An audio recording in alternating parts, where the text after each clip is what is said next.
What's the buzz? Haven't you heard of the great new twin-stream action surge? The place where mirth and mayhem merge and fight for glory. Action surge. Fighters, warlocks, monks, and groves will call to you. Bards will tell some tales to you that aren't quite true. They sing you a song, a ding of the dirge, to welcome you to Action Surge. You know you can't resist the urge to join us now for Action Surge.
What's the buzz that you heard of the great new twin-stream action surge? The place where mirth and mayhem merge and fight for glory. Action surge.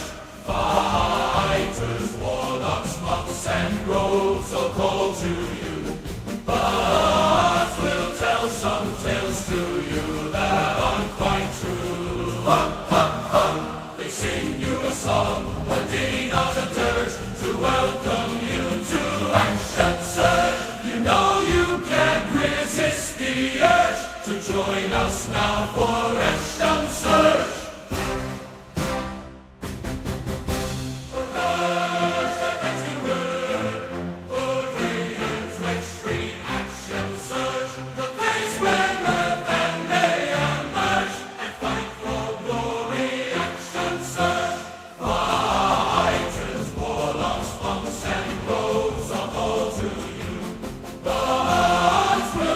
Some tales to you that aren't quite true.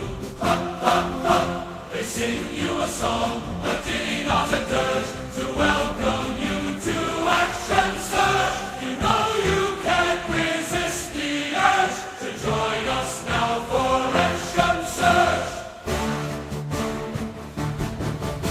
The bands and as you heard, parade and merge and fight for glory.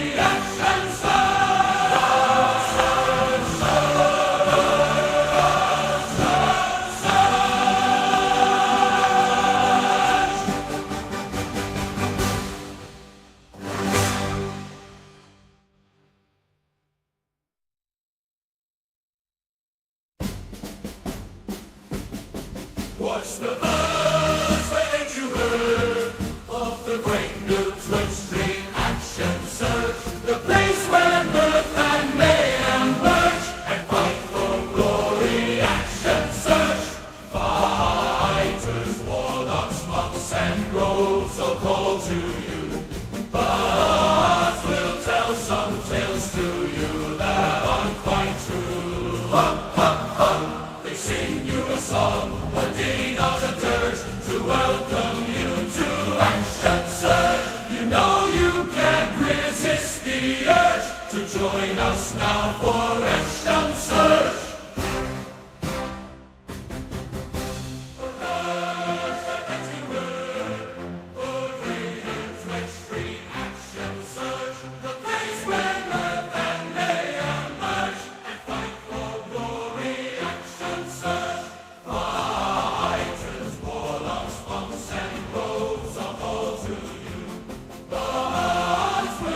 Some tales to you that aren't quite true.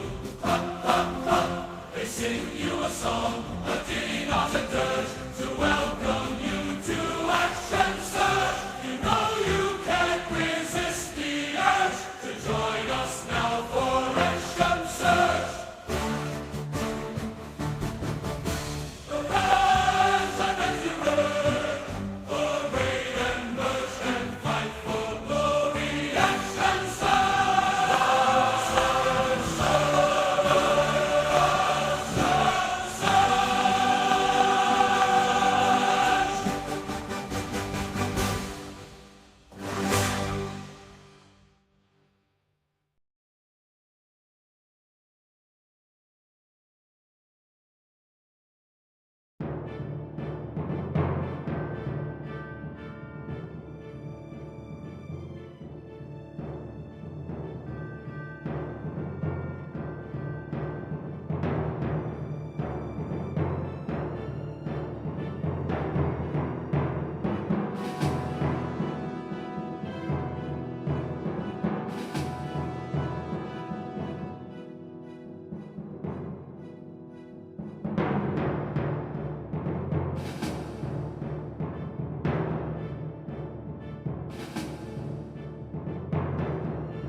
guest star without Daniel.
Gather round, adventurous bold in the realm where tales unfold. The podcast of heroes, a quest divine, where imagination takes flight. Let's combine. Roll the dice, let the story begin. Monsters and magic, the battles within. From dragons to dungeons, a thrilling ride. Action Surge podcast where legends collide. Action Surge, it's time to embark on a podcast journey where dungeons spark. Venture forth with warriors true in the world of D&D. We welcome you.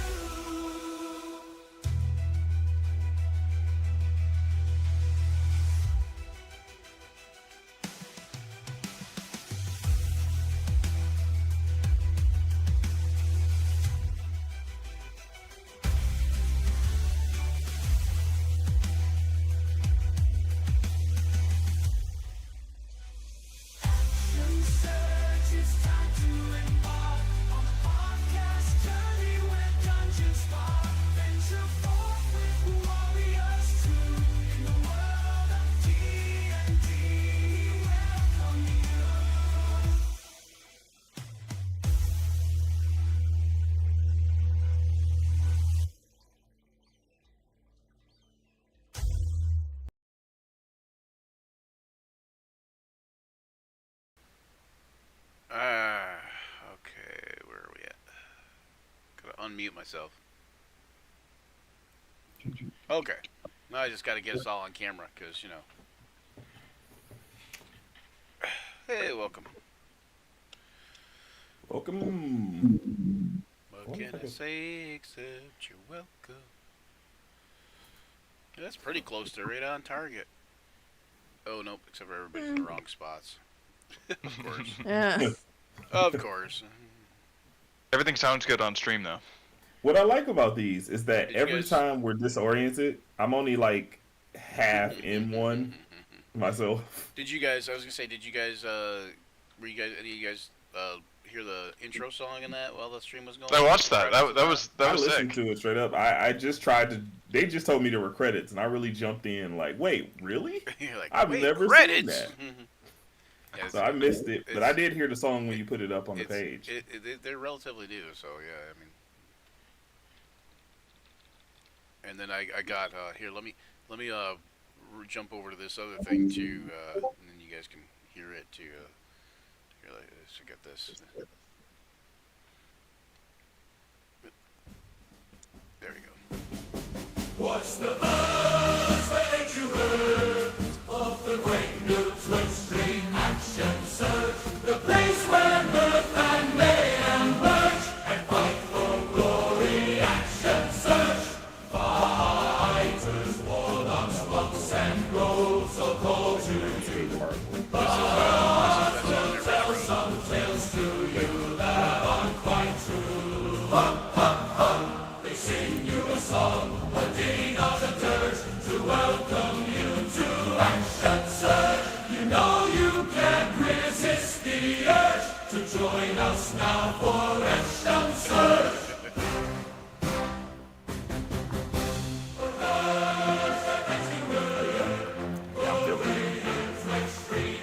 Like an old World War II fight song or something.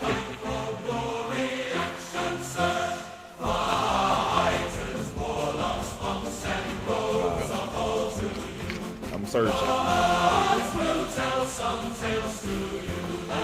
If only we had a sponsorship from that one drink that was out a while back called You can make like a red version temporarily. I can get the new gamer fuel. The days when Cold Red first came into view.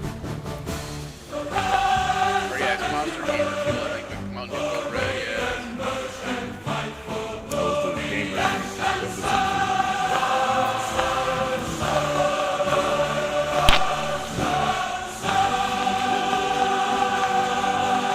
They can hear our audio behind the music. Yeah, of course they can. Good. I could make them not hear it, but I mean, you know.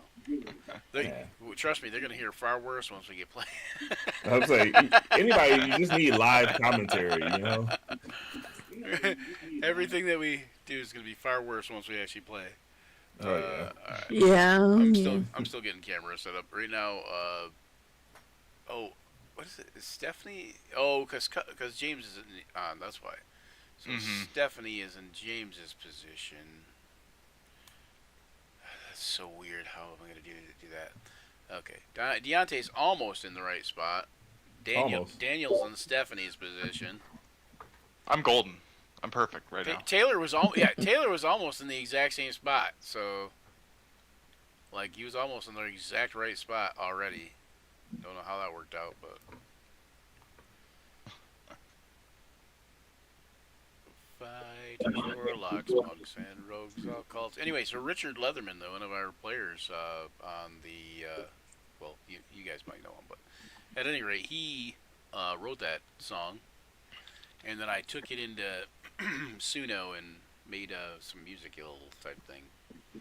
Wow, that was very So- impressive. so- Teamwork there. So, you know, the music itself is not copyrightable because it's AI, so feel free to steal that and use that as your own and Yes. say it was, but say you found it here, so the people will come back here and trickle back in, you know, like, because that way we can get some more viewers, too. Never cut out the middleman.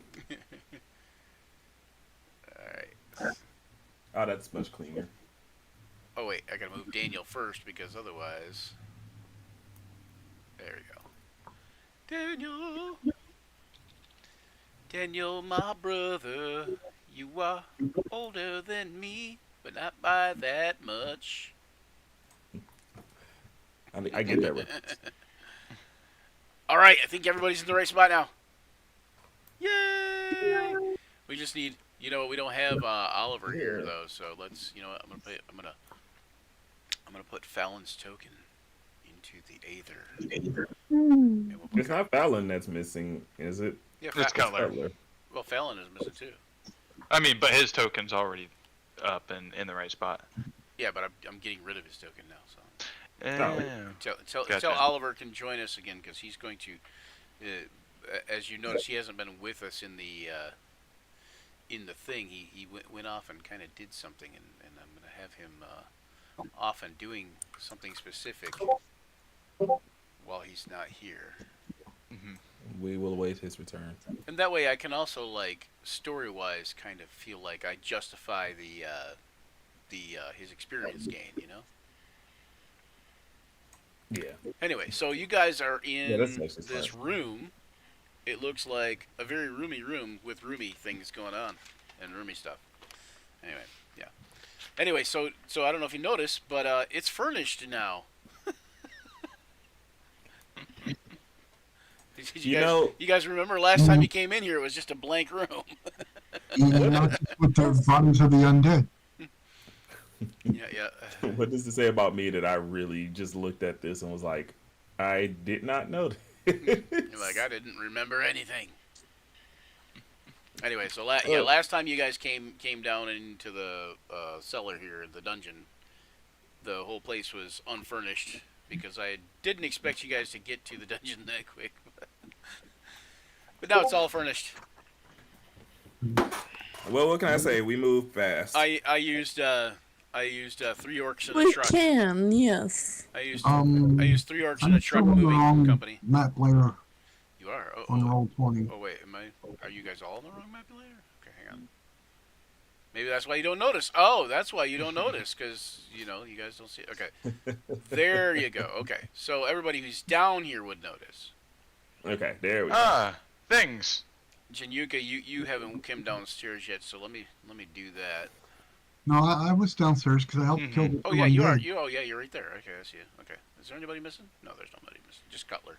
We'll leave him upstairs to look around and terrorize the guy who's trying to get away. Oh yeah, he was totally doing that actually. I can see Cutler just being up there, like just terrorizing him, not actually deciding not to necessarily hurt him, but deciding to just instill fear into this guy. To spread the name of Cutler the Wall Colton and and his evil and his mighty pirate crew, It might be more merciful to kill him.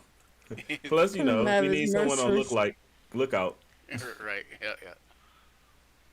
I mean, at this point, what is mercy but a word that we use to justify our killings? So now you'll notice on this map that this room is furnished. Maybe you won't. I don't know. Mm-hmm. But when you were in here last time, the place wasn't furnished, but now it is. I see. And you are in Ranchifus's chamber now. It's neat and well furnished, sumptuous but morbid wall hangings. Appropriate to Cyric. Are decorate the walls. There's 2 elegant wooden chairs and a delicate rosewood table with a leather surface standing by the east wall. The table bears decanters and bottles of superior liquors and wines and such. There's a comfortable armchair to the west, which maybe I didn't put in there. Nope, I didn't put that in there. Yeah. So Can noticed a I collection take some of those bottles of Darn it, good she beat liquor? me to it. I was gonna say I noticed the wine, and just a reminder that I am a functional alcoholic, so I would also like to examine. That is very true of my character. It's a hardly explored character trait, but Voldar is a functional alcoholic. He's not a drunken master monk, though, so. Right? Yeah. That would be a dysfunctional alcoholic. That's a dysfunctional alcoholic. Oh, good. So yeah, I just want to take a moment to examine this alcohol. Is it premier? How aged does it look? It is premier. Yeah, between the two of you, you can assess that there's between the decanters and liquor and stuff like that around. There's probably about 200 gold pieces worth of wines and liquor type thing. I would like to take the liquor. Wait. You're not taking all of it. You better scoop faster. I would like to look at the label I of the will liquor. stab you. I don't have time to I look at will the labels. stab you. I will stab you. Listen to her. See, I am a connoisseur. I would like to observe the label. If possible, take a bottle. Is there glass anywhere?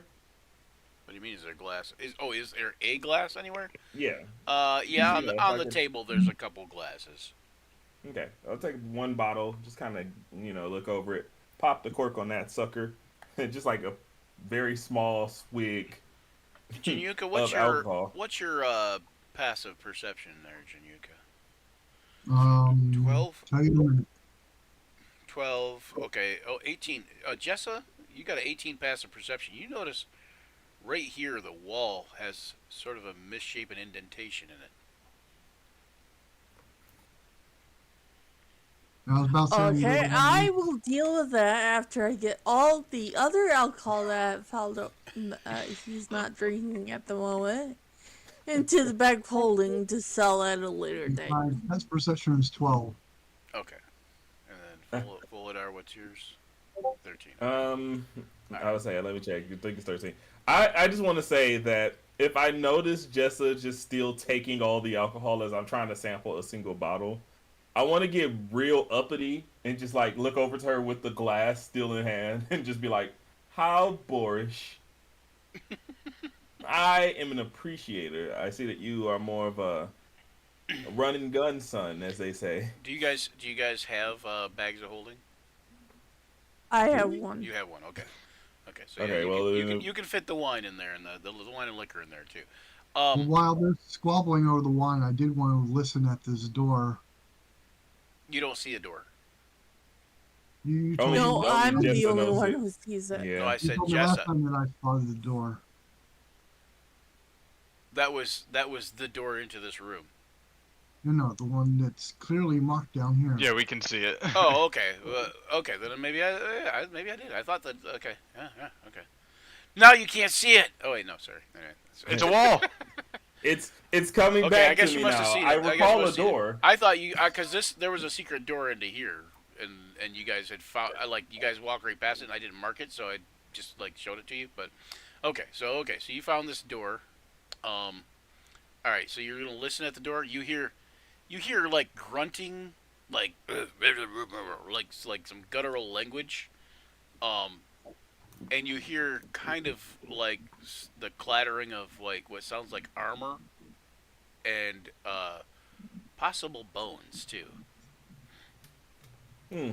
Oh, then I will kick the door in. Really? Yeah, really.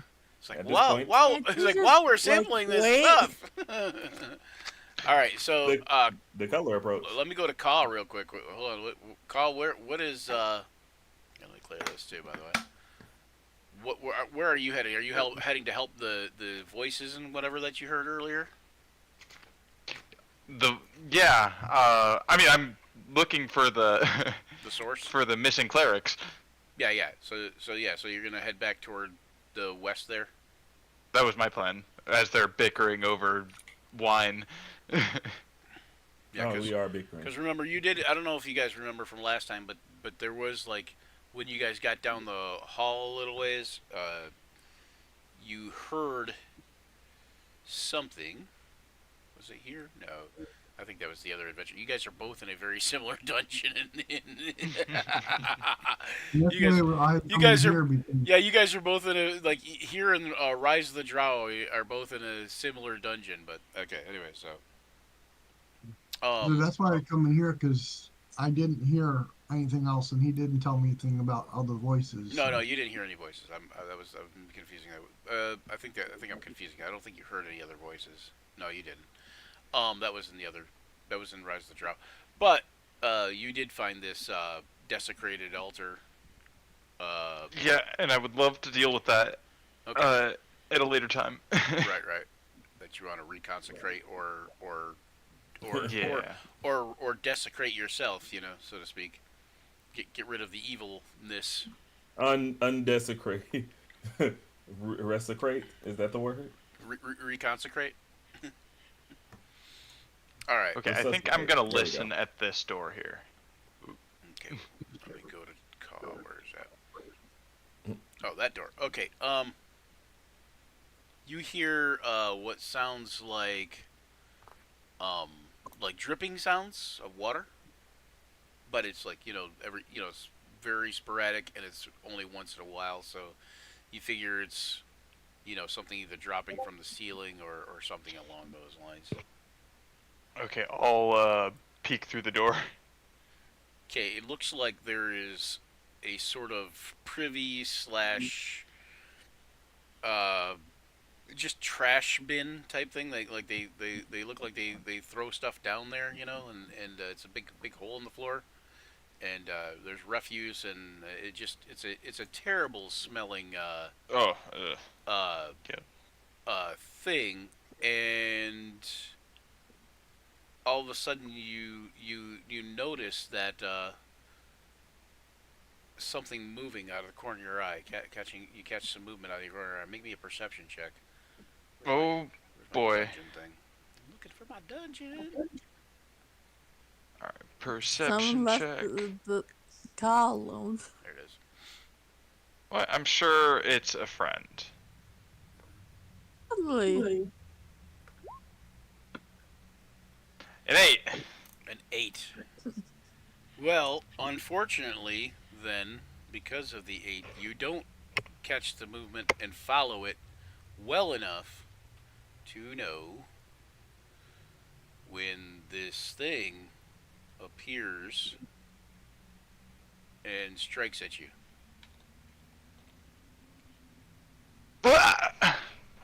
Okay, so I assume we hear that.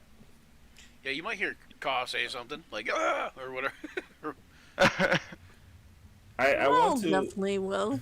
I'll emphasize that I don't slam the glass. I just lightly place it and then run towards the sound. Okay, so I finished putting the wine in the back. okay, that's gonna hit, and that's gonna hit. But I need you to make me a DC 13 Constitution save.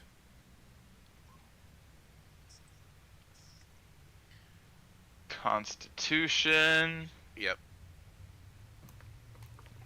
Oof. Oh goodness! Do you have inspiration? You should have inspiration because we're starting a new session. Yeah, I'll use an inspiration. That's a D6. Yep. So you'd have to roll a 5 or a 6. Call is shaking today. What is happening here? Just caught Oh, guard. so close. Oh, so close. Dang. Okay. All right. You take 6 poison damage and you're paralyzed. Oh, that's not good. Do I get a reaction? Possibly. What's the reaction? It is, let's see here. You have shield. Ooh, I do have shield. You could do that and just get missed. Possibly. What's your AC? 15? Oh no, he'd still hit with the tentacles, so I guess that don't count. Yeah, the tentacle was still hit. That'd only give you a 20. And you got a 21. That wouldn't work. In that Wait, was case, it the tentacles that paralyzed them or the bite? The tentacles. the bite. It was the No, bite. no, it was the tentacles. The tentacles paralyzed. The bite didn't do Oh. any damage yet. The bite is Okay. just 8 piercing. Oh. Okay, never mind. Okay, so 6 poison, 8 piercing, Yep. and I'll use my paralyzed. reaction to use Wrath of the Storm. Okay. Then do a Dex save. What is I was gonna say what is the thing? Okay. Thunderous rebuke. Okay. I'm gonna allow that. Yeah, I'm gonna allow that, but you're still gonna be paralyzed. Okay, is that okay? That's Is that fair. Okay. All right. It's gonna be kind of like you as like a last ditch thing, but then like, it's kind of like you went off as it hits you, kind of thing. Mm-hmm. All right, so it's 2d8 lightning damage, and it's a dex save from the carrion crawler. Yeah. And he is gonna fail. Almost certainly. 10 to DC. All right, and then What is a DC on the? It's gonna be your spell save DC, so. oh yeah, it's definitely It's higher than 10, right? a fail. Yeah. Okay, I hope so. My spell save is 18. Okay, yeah, he failed. He definitely failed. All right, it'll be 2d8 thunder. Yep. Thunder damage. Okay, and you notice he's coming down from the ceiling, by the way. Let's see. Yep. Okay, so 5 damage. Man. Wait, hold on. Those were 2d6s. It's D. Yeah, It says they D. were. Yeah, it says D15. I don't know why it's. Yeah, it says 2d8 on the description, but Yeah. it only rolls. Yeah, that. Just roll 2d8 2d6. real quick. Yeah. Oh, that's 1 and 2. So you roll a 3. Okay, there we go. Well, it's at least 1 more point of damage. Yeah, we'll take it. Here, let's do this. Yeah, the other one was a 1, so that's good. A 1 and a 4 versus a 2 and a 4, still better. All right. So let me roll. What was I gonna do? Oh, 1d6. Okay, so he takes 4 from, or he takes 6 from the thunder damage. Excuse me. Mm-hmm. Excuse me. And he will take 6 more from the fall. Oh, I knocked him off the ceiling. Yeah, you knocked him off the ceiling when the thunder hit him. He kind of like lost balance, so to speak. Let's see, which would be 12, right? Minus 12. Okay, thank you. Mm-hmm. Thank you for my terrible math. All right. I am blessed with terrible math, and also you will want to roll an initiative. You probably want all of us. So. And when you guys all hear that scream, you guys all want to roll initiative, right? You got it. I'm darting here because you can't let anything happen to Cutler's nephew. Don't forget to click on your tokens, guys. Yep. Who cares about color? It's Ka we care about. That's true, actually. Yeah, you know, when it comes down to it, the characters are much more invested in Ka's personal journey. We got Once again, Folar with the terrible roll. All right. The hits keep coming. Do I have a thing I can click on? No, I don't. Oh wait, you know what? I was gonna do this paralyzed thing around Ka real quick. So is that it? Yeah. This one. Bloop. There we go. And we're gonna use that. Control U. So, question: did I get around to kicking the door in or not? Yes, that would have happened at about the same time. So go ahead and kick the door. Convenient. In. Kick the door in. Do you want me to open it for? Okay, I was gonna say. Didn't know if you wanted me to open it for you. Okay, you kick the You door could in. have waited until I checked the door, but okay.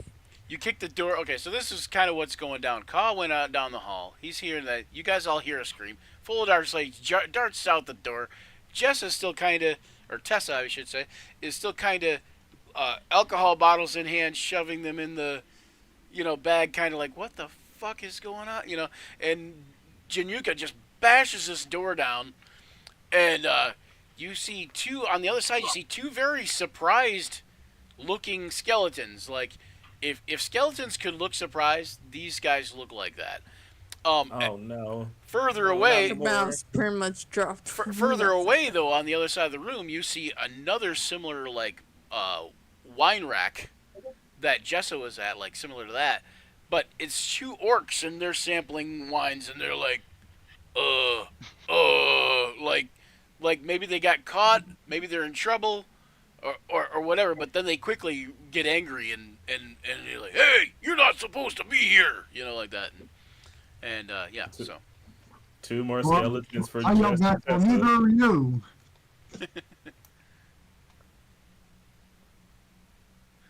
alright, so let me do this real quick.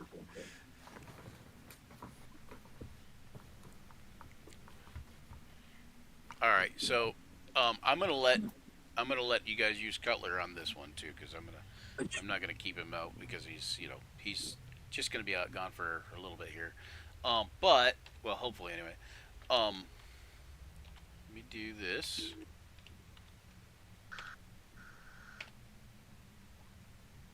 Okay, he heard the commotion, but he won't be here for another 2 rounds. So Checks out. Does that go for Navari too? Yeah, Navari will be. Yeah, I guess Navari should be down here, but I don't know why she You stayed know, up. I don't know why she stayed up top. Well, I will have Navari and Navari. Cutler were supposed to have a conversation. Ah, when- that's right. That's right. Yeah, yeah, he wanted to have a conversation, but then he couldn't be here because of work. So yeah. So let's do that. Let me do. We will. You can either role play Navari and Cutler's conversation off screen, or we can do that at another time and retcon it, kind of thing. Flashback. Yeah, yeah. I was gonna say I'm all for the flashback, plot twist or something. Anyway, so let me get these guys on the thing here.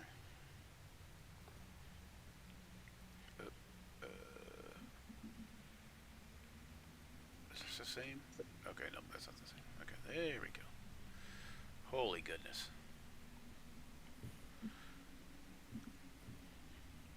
So Navari will be here this round. She was closer to the stairs already, I'm gonna say, and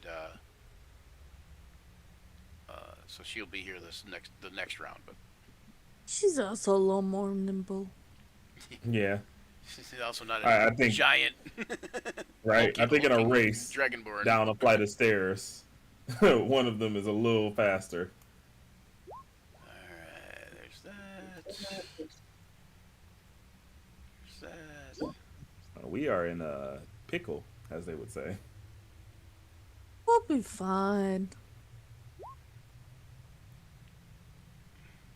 Yeah, well, you know, you got a skeleton captain and a skeleton warrior now, Tessa. And I have everything to say about it. Okay, that should be right. Yep. Everybody's in order. And Tessa, you're gonna go first. All right. Now you can choose to react to her. You can see a skeleton right there. It is clearly in armor, clearly some sort of skeletal warrior type of thing.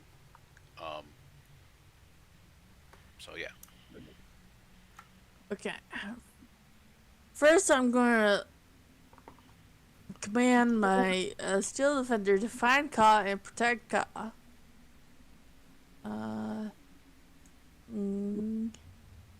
So that will move quite a big distance.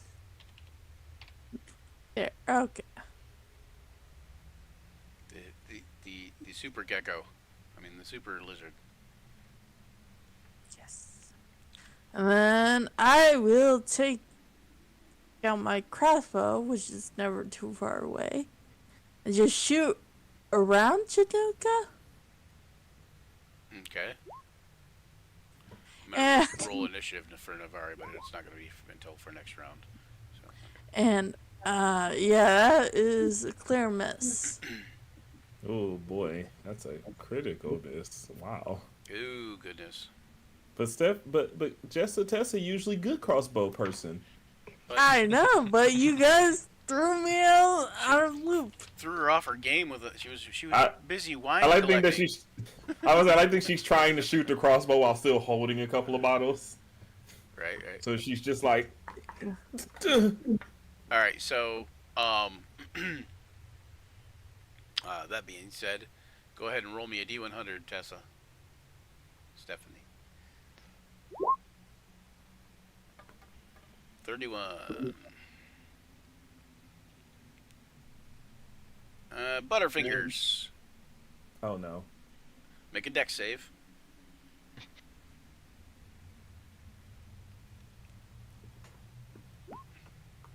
Ugh. Oh, disarmed. You drop your crossbow. You slip and drop your crossbow. You're at disadvantage on your next attack roll. God, no! Oof. Both of them. I'm just gonna say that's not my fault. That being said, you could throw a dagger with your offhand, but you will have to drop the bottle of wine that's in your hand. Or you could throw the bottle of wine. Or you could throw the You bottle know of wine. what? That's true too. But either way, you'll have to get rid of that wine, and it's going to destroy that one bottle of wine. It's about a 5 gold piece thing, maybe, if that. Said never. No, no, I'll say that Nope. there is another rack of wine here in the room. each it can add up. Each bottle adds up. You know, it's a maximum of 5 gold.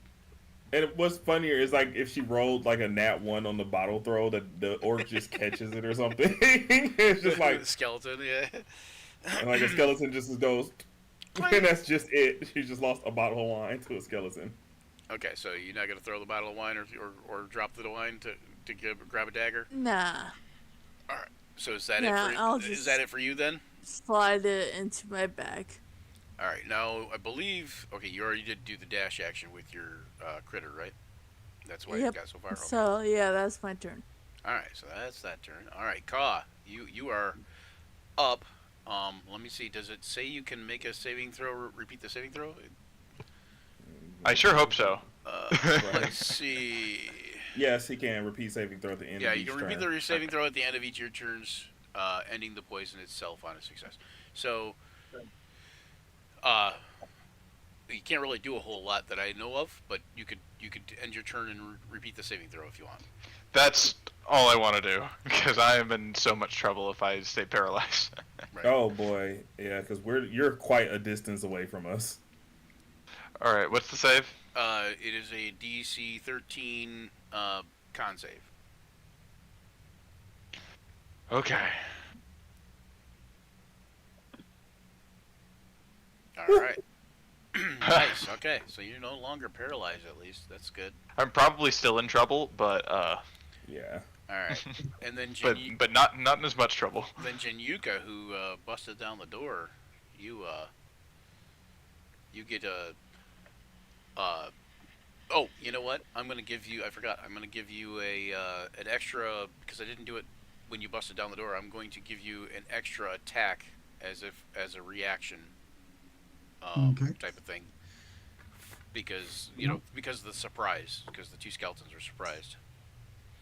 So instead either of of- the skeletons you can attack an extra time. The orcs were not surprised, so Okay.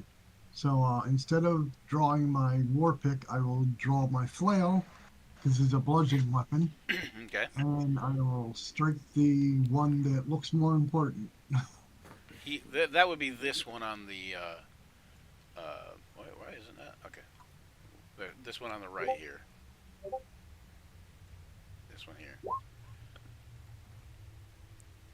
17 is a hit. You see, he does have some sort of strange insignia that it implies like a rank of office. You would guess, just from your, don't you have like a soldier background? Yes. Yeah, so you think he's a captain. 9 damage.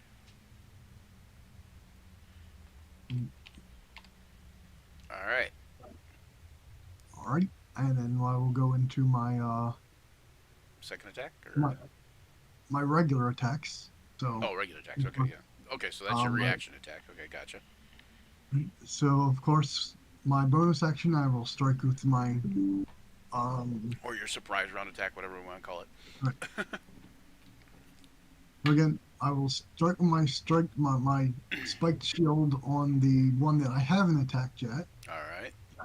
to try and knock him down. So shield bashing that guy.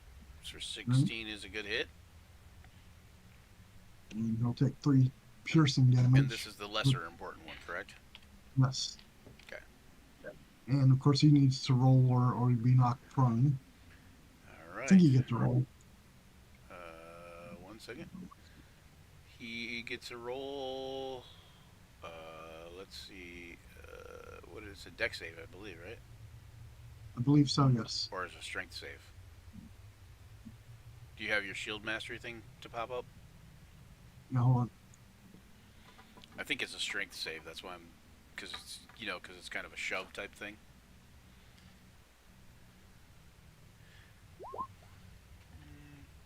Oh no, it is dex save. Okay. Oh no, wait, that's you can add your AC bonus to dex saves. Hold on.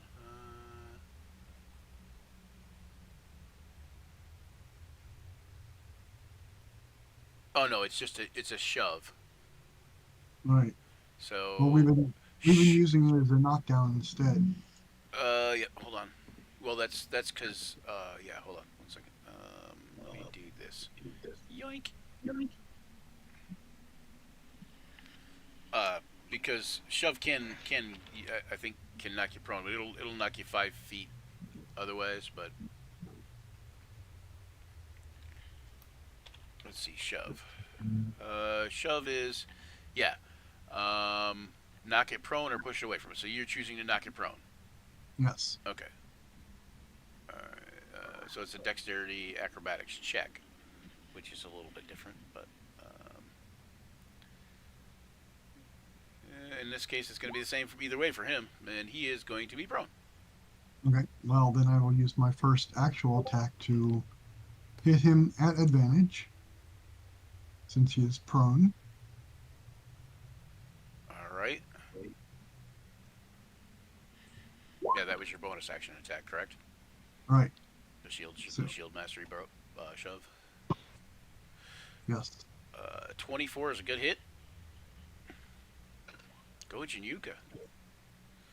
Breaking down some skeletons. Please, -6. grind them to dust if possible. And then, of course, for my second attack, I will hit the captain again. I mean, is it wrong that I'm thinking of Januka as the Jolly Green Giant right now? It's 14. Cross between that and the Jack the Giant Killer, like I'll grind his bones and Yeah. make me bread. 15 is still a hit.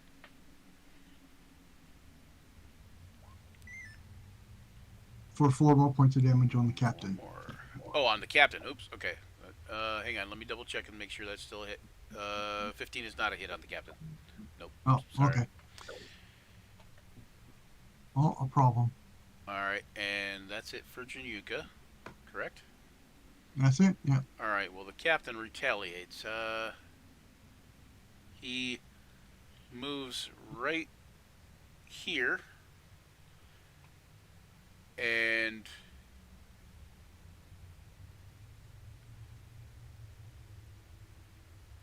let's see. How far away are these stupid orcs?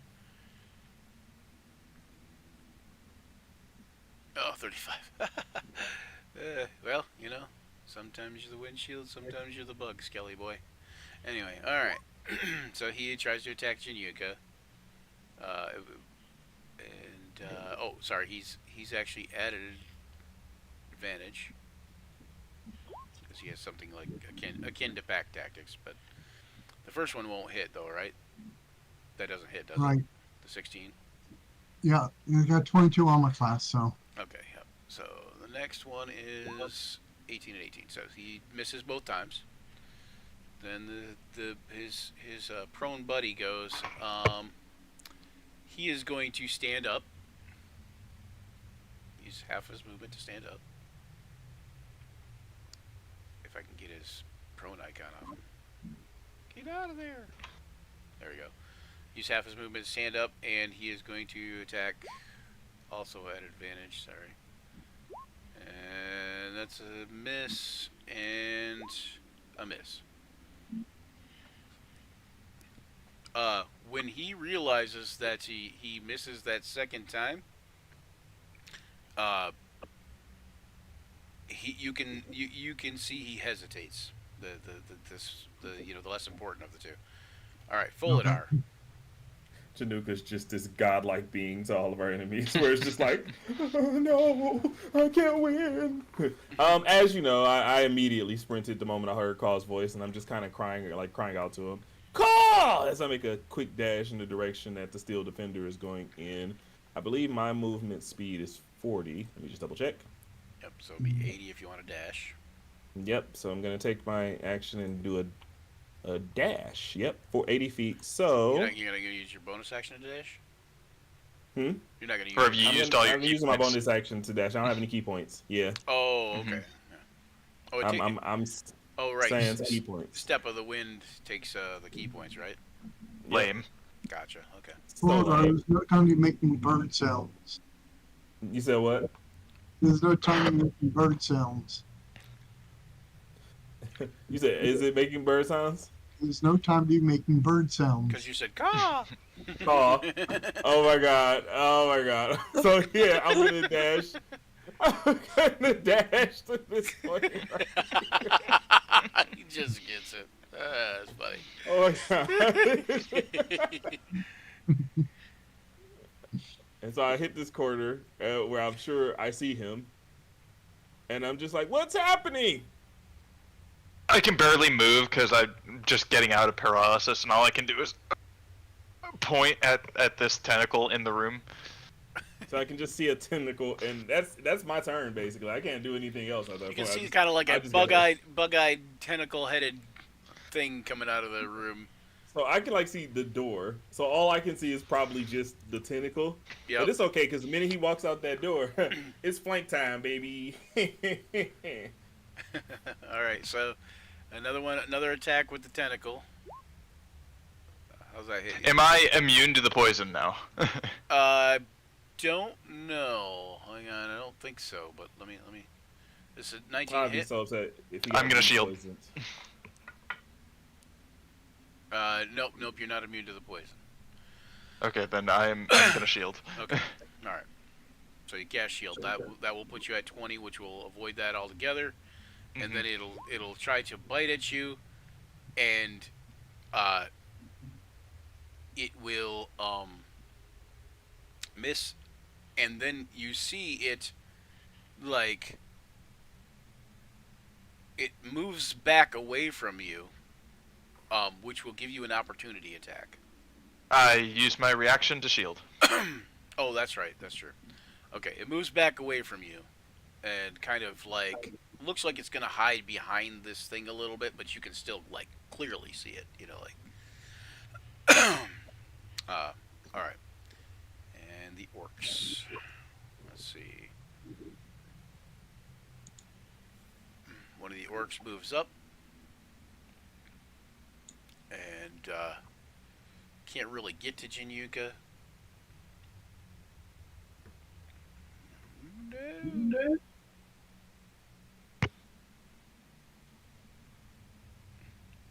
But he will try to. Actually, yeah, so he's only going to move up to here since he can't really get to you. He's going to try to shoot his short bow at you. Ooh. Ooh, that's a good hit. Mm. For 11 damage. Okay. And then the other orc, you see him like you literally see this other orc move over just slightly, kind of wave his hand. He does one of these things. He like goes and just kind of turns back around toward the wine and pulls another cork out of another bottle and starts drinking. Burning our money. The money. Hey, you Actually, can't drink that. just to be impressive, I'm going to take and use this as a reaction. Stone's endurance. Yep. To the damage, you mean? Okay. Yep. All right. So you shrug off 1d12 plus 2. You're really just gonna appear like an immortal Oh. to these creatures. Yeah. So close. Just standing tall, looking down at one of the So skeletons. you ignore the first 5 of that 11. So. All right, and the Orc War Chief does nothing. Like I said, Navari is in this round, but she will not go until number 11. Tessa, you're back up. Alright, I assume I finished putting the bottles down safely. Yeah, you put the other one back in the one you were holding. You finished putting in the portable hole because you didn't take the action to throw it. Alright. Or not portable hole, but bag of holding. Okay, So your hands are essentially free, is what I'm saying. Like, are you gonna pick up your crossbow or? Yes, I'm picking up my crossbow. Okay, that's your free object interaction. You know, basically, that's like drawing a weapon. So picking up your crossbow. So I'm at disadvantage. It doesn't cost an action, but you are at disadvantage on this one attack. Yep. Dang. Switch back to Jessa. We need She Jessa was now. She's helpful. we need Jessa now. He was the sharpshooter. Tessa's the killer. Gosh. Okay. All We're- right. Roll me another D100. Dang. That's harsh. What's happening? All right. Gut check. I'm gonna let you make a dexterity acrobatics check.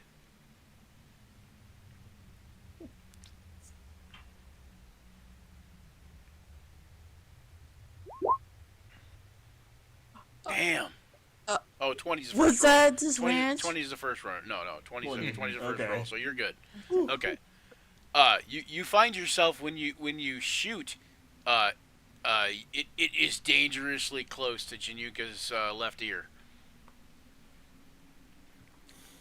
And you're kind of like, ooh, okay, I probably shouldn't have shot, I shot just so imagine quick. this from Januka's point of view, where the first shot made you drop your bow, and the second shot almost hit Januka. So from Januka's point of view, Tessa is just a bumble fingers here. You also see that bolt.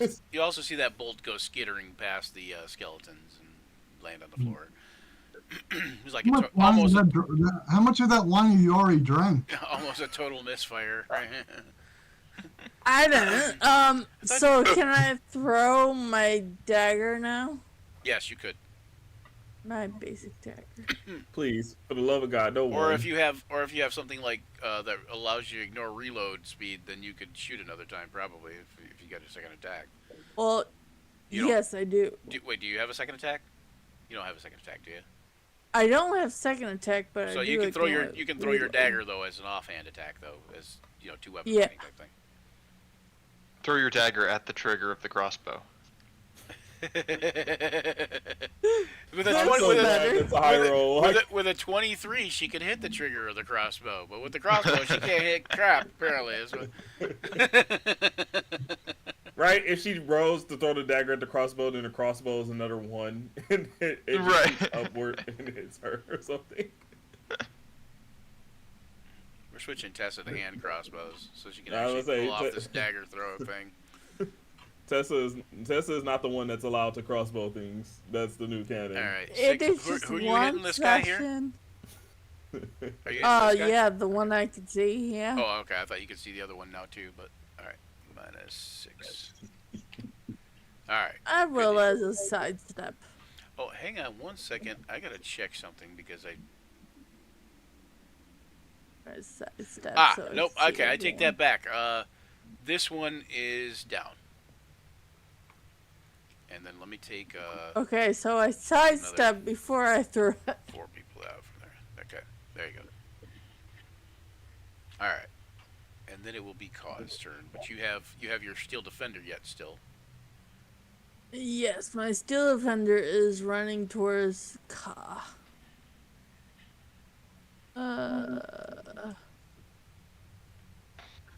Remember, you can skirt corners too. So 30. because remember, since we're not playing on a hex grid, we're playing on a square grid. It's the same distance from here to there as it is from here to there. Yeah, so movement gets me there, but I'm not quite. So it will try to squeeze in front of Ka What's your movement speed? to protect him. It's 30 for my steel defender, so it's technically a dash to get in front Okay, of Ka. to get in front of Ka. Okay, gotcha. And then Alright. it'll stop there, and that'll be my turn. All right, and then Ka, it will be your turn. It is my turn. Alright, so this tentacle. Is it like running away from me? It's over in this corner now. It's on a what looks like a giant centipede type thing, Oh. and the centipede has these tentacles coming from its face. Oh shoot! I just And it's forgot. got like faceted bug eyes.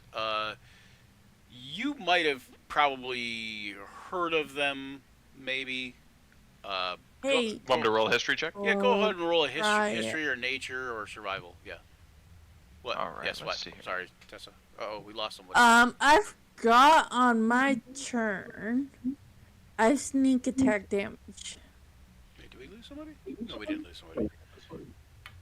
Just So Danielle. can I add 5 damage to that For the sneak dagger attack? roll? Oh, yeah, sure. Yep. Well, you killed the skeleton with the dagger, so I mean, I don't know if that matters if you had the 5. I mean, Question. I have a question. but yes, you can. You're allowed to. Does killing the He is skeleton that much deader.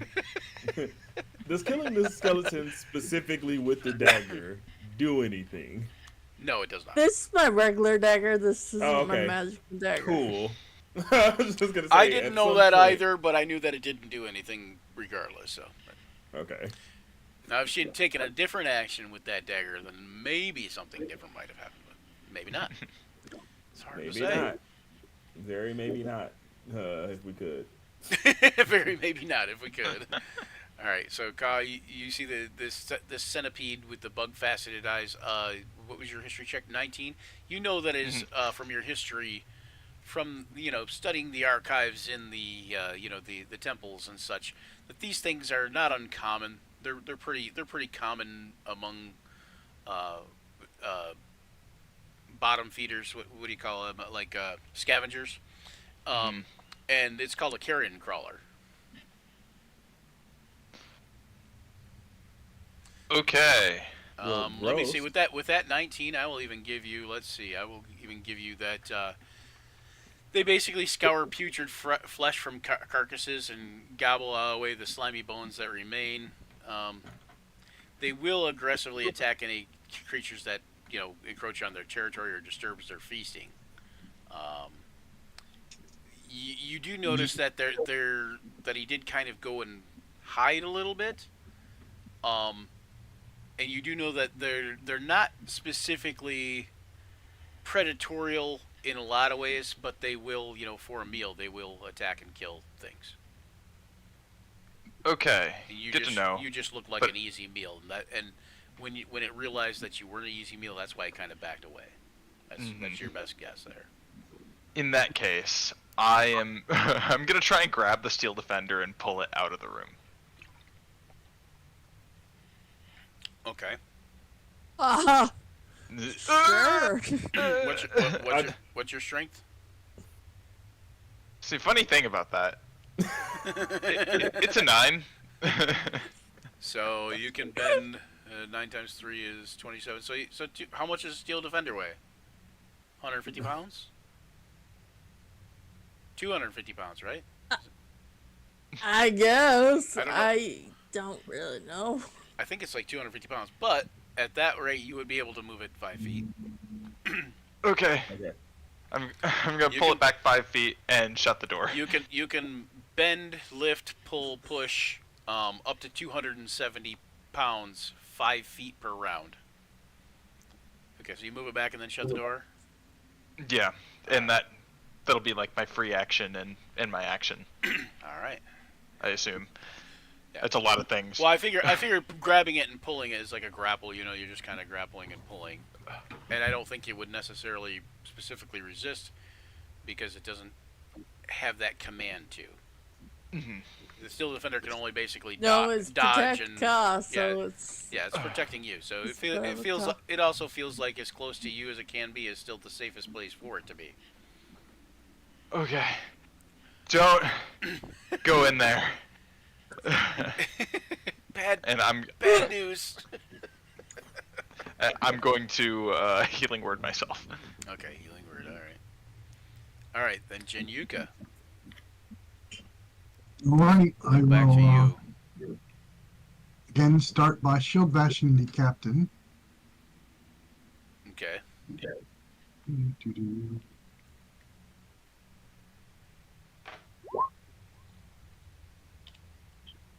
And 14 misses, I believe. Did the wrong thing here. Correct. Yes, just barely.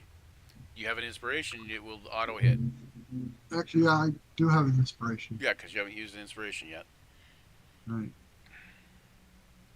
Remember, at the beginning So- of each session, everybody should have one inspiration at least. Like, yeah, well, you can only have one, but you know what I'm saying. Hey. So 6. Okay, so that's a hit, and it's a deck save. Oh, hang on.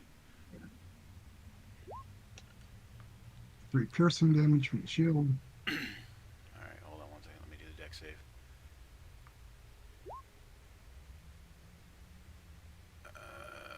What is your? Oh yeah, he's not at advantage for that anyway. So your strength save DC thing is like 13 or 14, isn't it? It's It's 8 plus your proficiency, which would be 10 plus your strength modifier. my certain modifier is 2. 2, So- yeah, so 12. Okay, so yeah, so he just made it. So he's not prone, but he does take 3 damage. I will strike him with the flail. Wait, is our proficiency? Is you guys' proficiency +2 or +3 right now? What level are you guys? It's +3. 5, level 5. Yeah, Level +3. 5, so it's +3. Okay, so he is down. He is prone. And so the next one's at Okay. advantage. So go ahead and roll again. Oh, thank God for that advantage. And Sorry. nat 20 hit. Well, I guess you didn't need that advantage, did you? Show off. Everybody's got to be a show off. All right. Okay, you get to roll a D100 this time, and it's better than the D100s that Stephanie was rolling a moment ago. Stephanie don't want to roll those D100s anymore. Like that. Not like that. She wants to roll the kind you're rolling right now. All right. He's what you 48. call a high roller. Why is there no digital dice, jail? Alright. Victimized. Opponent provokes attacks of opportunity. Alright. Well, unfortunately, you're the only one that can get the attack of opportunity as a reaction. You're going to roll damage, and then you're going to add an extra damage die, which is a d8.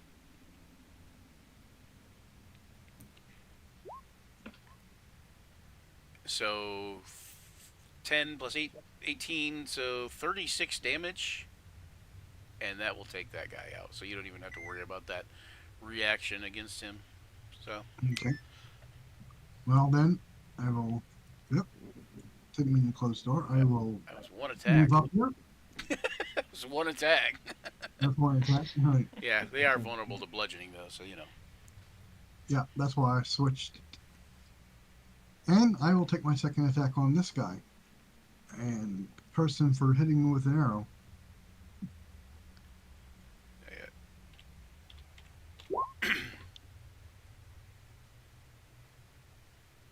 17 hit. 17 does hit, yes.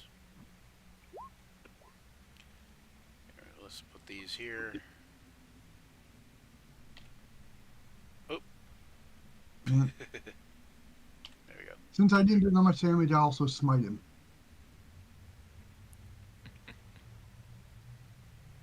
Alright. Which is that. Yep, so 2d8.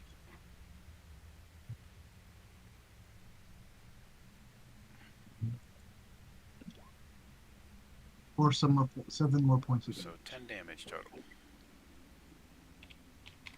Oh, 10 damage and 1 hit. Okay, hold on. Let me make a con save for this guy. Oh, wow, okay. You see him fall unconscious. That was quick. So again, Nuka, the most feared being in all the lands. I will look at the other one and say, and what would Ranchifus say if he knew you were in his private chambers drinking his wine? He says, we both know if you're here, then Ranchifus isn't gonna worry about it, is he? Smart orc. That's fair. He says, come, I says, mean, come on, have a drink. He says, it's good stuff.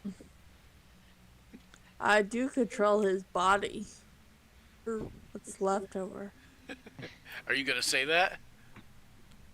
Yeah. He says, that is revolting. He says, though it sounds like you and Ranchivus would probably get along just fine. He was all the time using dead things. I just feel like that one's the bigger roast of the two comments that he's made thus far, is that you and Ratchifus would get along. He says, yeah, come on in. Have a drink. It's like, he said, if you leave Zeno there on the floor, he's just going to bleed out. You might as well just either finish him off or stop the bleeding. I will look back at my partner and go, well, since you're so into mercy killings, I'll kill them both. Yeah, that's fine. Okay, so all right, Navari comes in through the door. Are we in free? I was saying, are we in free mode now at this point? Kinda. Yeah, I guess you kinda would be. But Navari comes in and says, "Is everything okay down here? I heard some commotion." What? No, we're just dandy. All things considered. All right. Yeah. Just chicken, Ka. We'll remove the turn order assuming. Well, it depends. Are you guys planning on attacking the orc that's in the room below you? he's not being hostile. I will not attack him. Okay. All right. Let's do that then. I mean, I'll take the wine. Okay. Like out of his hand. Like, nope. We might get back into turn order. When you get over there and you like go to take their wine, you see the orc hands you a goblet that's already full. Like, you know, he pours some into a goblet and hands it to you. No, that's not what she wants. Yeah, I'll take it. I'll be like, folder. He says, and I'll start taking full bottles. Okay. He says, humans are always so. He says humans are always so greedy. Well, that's I true am of them. human. If only we were some of those. He says, "What? You look human, ish." Looks are very deceiving. He says, "I gotta admit, you're a little bit pasty." So go ahead and turn order. even back for up, even and for a we're gonna do human, even for a human. Because you know Tessa, I don't know if you guys know what Tessa looks like, but she's basically all white with like black eyes, you know. that. She's embraced her full changeling heritage at that point. Yeah, isn't that pretty much how she looks, Yes. Stephanie? Yeah. Yeah, that is Tessa.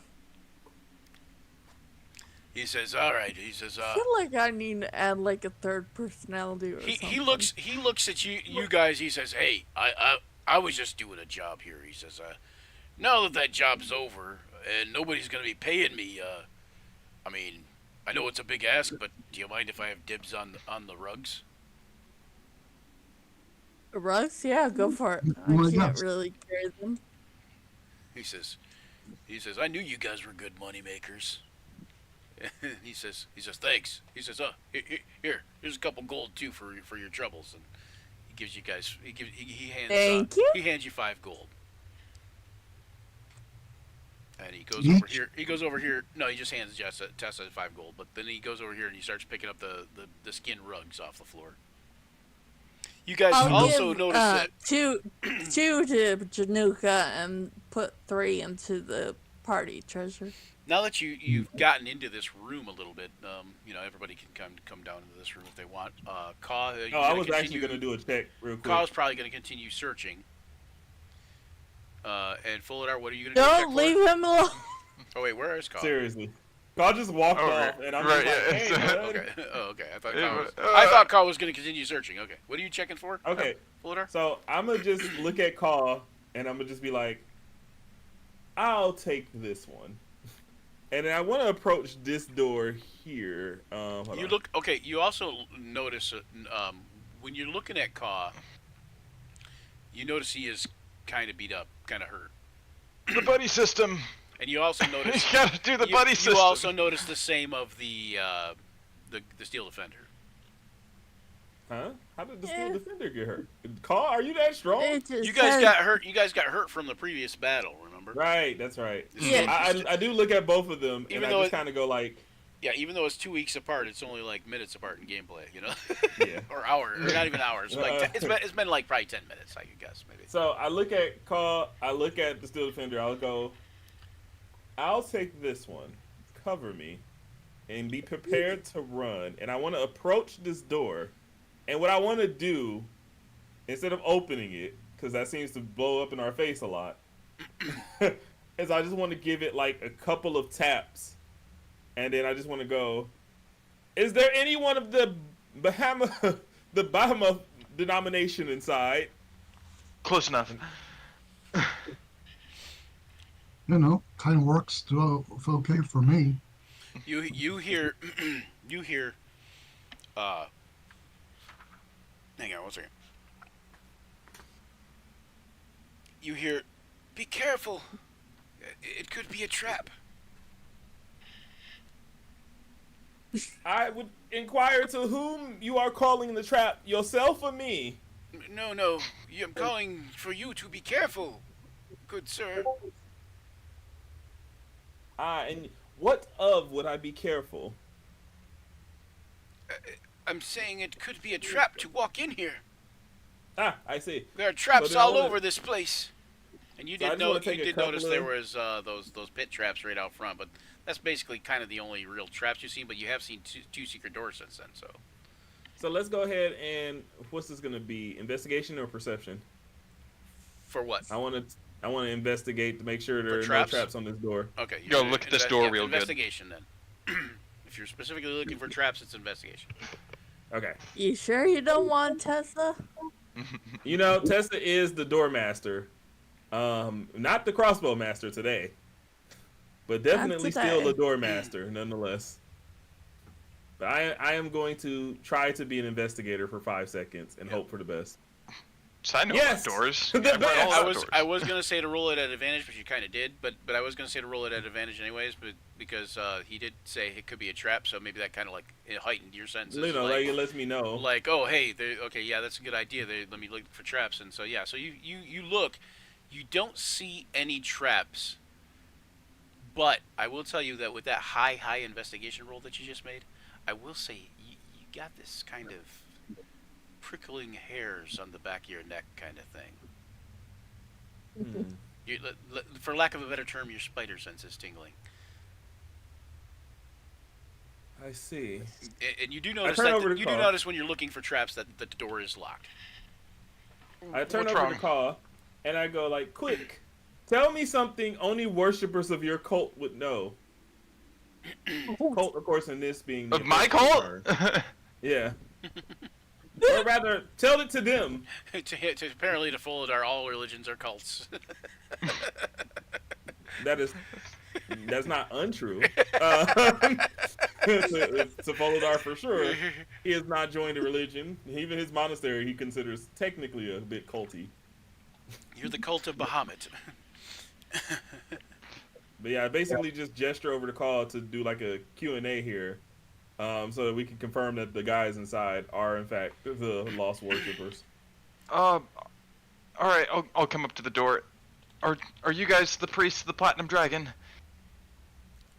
He says, I am my son. I'm afraid there's not us guys, but there's me still.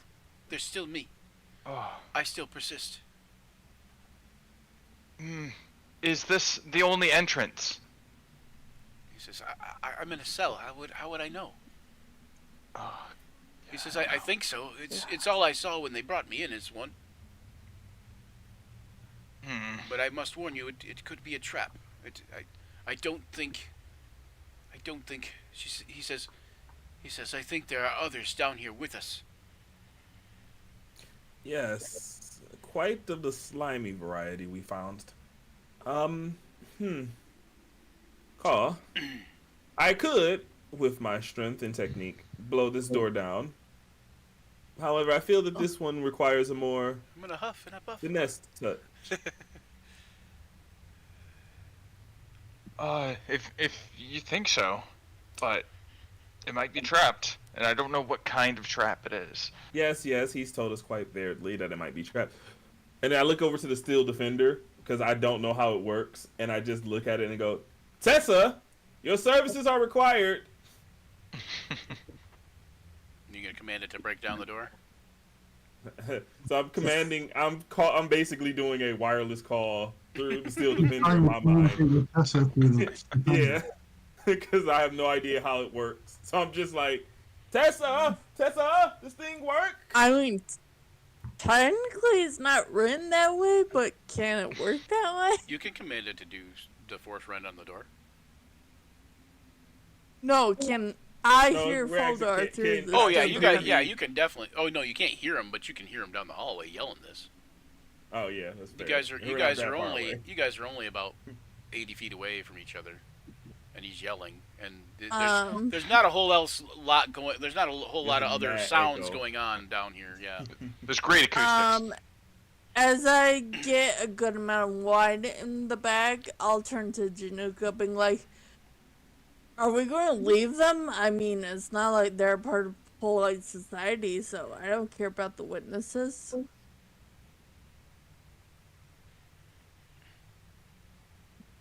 You mean you talking about the orcs? Yeah, Nork singular at this point. I think she killed the other one, didn't she? He's Probably.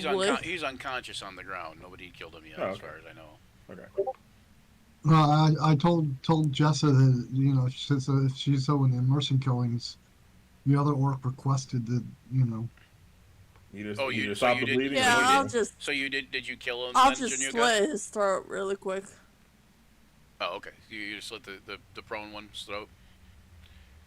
He, Yeah. he says, "Hey, you see the orc look over, and he comes over. He walks over to you, and at first you might be thinking he's gonna try to do something, but he puts his hand on your shoulder. He says, 'Grumsh smiles upon you, little one.' He says, 'You are a good warrior.' And then he walks off with his rugs. So at quick glance, is there anything else of value in this room? Oh yeah, you see lots of stuff of value in this room. Actually, you see, you know, with them, since you guys are in here and not in battle, with a little precursory look, you see that the this room is the bedroom / study of Ranchifus. And you know how he has that good taste in decor, or at least finery. He took the rug. The decor sucks, but the finery of the decor is really good. What you see? Shall we come back to this? What you see is you see a 4-poster bed, hung with silks. And on the bed you see fine silver fox and wolf pelts. Silver fox. Ooh. Yeah, we'll And, definitely come back here. There is some really fine brandies in the wine rack thing. Yeah. And yeah, and the orc I'll leaves. just grab a bunch when Foldar starts making a racket. I'll be like, Yeah. I guess we better go. As the orc is leaving, he says, "I just wanted the 2 fur rugs." He says, "But hey, if you guys have a way to get out of here, that table and chairs is worth a lot of money, I bet." Why would Where Really did I, color. Well, he says a lot of where coin. did I but yeah. leave that wagon at? All right. Well, we do have I a don't horseman know. wagon. Well, Do we we have have- Paul with us. All right, so Tessa, he does yell down the thing. Are you going to try to have the door, the thing force rend open the door? I think My No, invocation was definitely I'm that. gonna come over there. Yeah. Yeah, I think we're gonna jog on over there. After okay, yeah. So go ahead and move yourselves over there. We'll just say they waited for you. I'm assuming, right? You guys are just waiting on them then, right? Oh yeah, I mean we're not opening. When they get there, we just be like, "Don't touch that door." Over on the other side. Don't touch me. Jessa, So I back away from the door. of Tessa course. teleported over there. The swift movements. I don't know how. Also, I don't just touch this walked. door either. Yeah, we're just like, hey, try not to. Try not. Just like, hey, try not to open this door here. Okay, hold And on. then I gotta I look at accidentally something opened it. real quick. Let me- All right. Looking at this door, Is there a keyhole that I can look through to see the other side? 1 second. And when I do get there, I go, by the way, I could use a little bit of healing. Yeah, there's a few of I you that pull could the use a little arrow bit of out of my healing. shoulder. There's a few Oh of you. yeah. Here. I mean, I'm hurt too, but there is a keyhole for sure. And there are like like a cell bar, like slatted window. can I look through? Yeah, you see in there. What you see specifically is what appears to be the jail guard area, like probably maybe a little table and chair. I didn't furnish that, but a little table and chair, and that's about it. Maybe some like a mug with a candle, something like that. It's not lit. Oh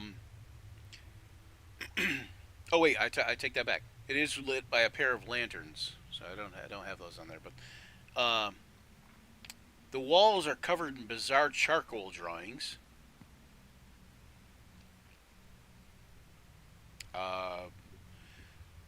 Yeah, and that's it. Oh, and there's a like I said, a rickety wooden chair and a rickety wooden table. The charcoal drawings strike a chord with you, Tessa. Oh? You need me to roll something? Yeah, roll. Okay, so you can pick religion, history, or arcana.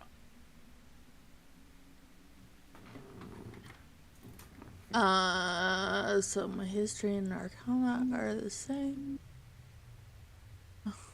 Oh, Okay, you think that it's terrible. you think that they are symbols of Cyric, which would make sense because Rantrophus was a cleric of Cyric.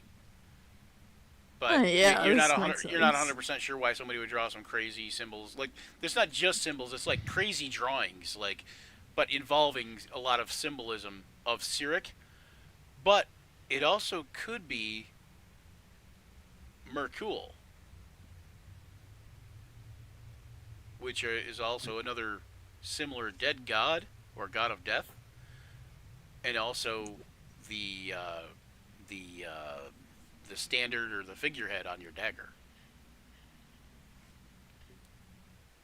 I mean, it's kind of hard to tell. Alright. It's kind of hard to tell where one skull symbol god ends and one the other begins in this room. And let's put it that way, Especially through a tiny keyhole.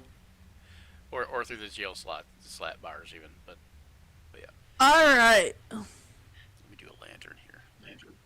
So you believe there is some sort of trap here, right? Well, I did check the door. You to hear a confirm voice. there aren't any- You hear a voice from within. And he's like, "Even if the door's not trapped, that doesn't mean there aren't traps." Yes, White. Anyways, as I was saying, I did check the door to confirm that it isn't trapped. However, I get this sense, if you will. Call it a monk's intuition. Alright, let's hear. I should actually. Oh, I got for spells. I should actually heal myself.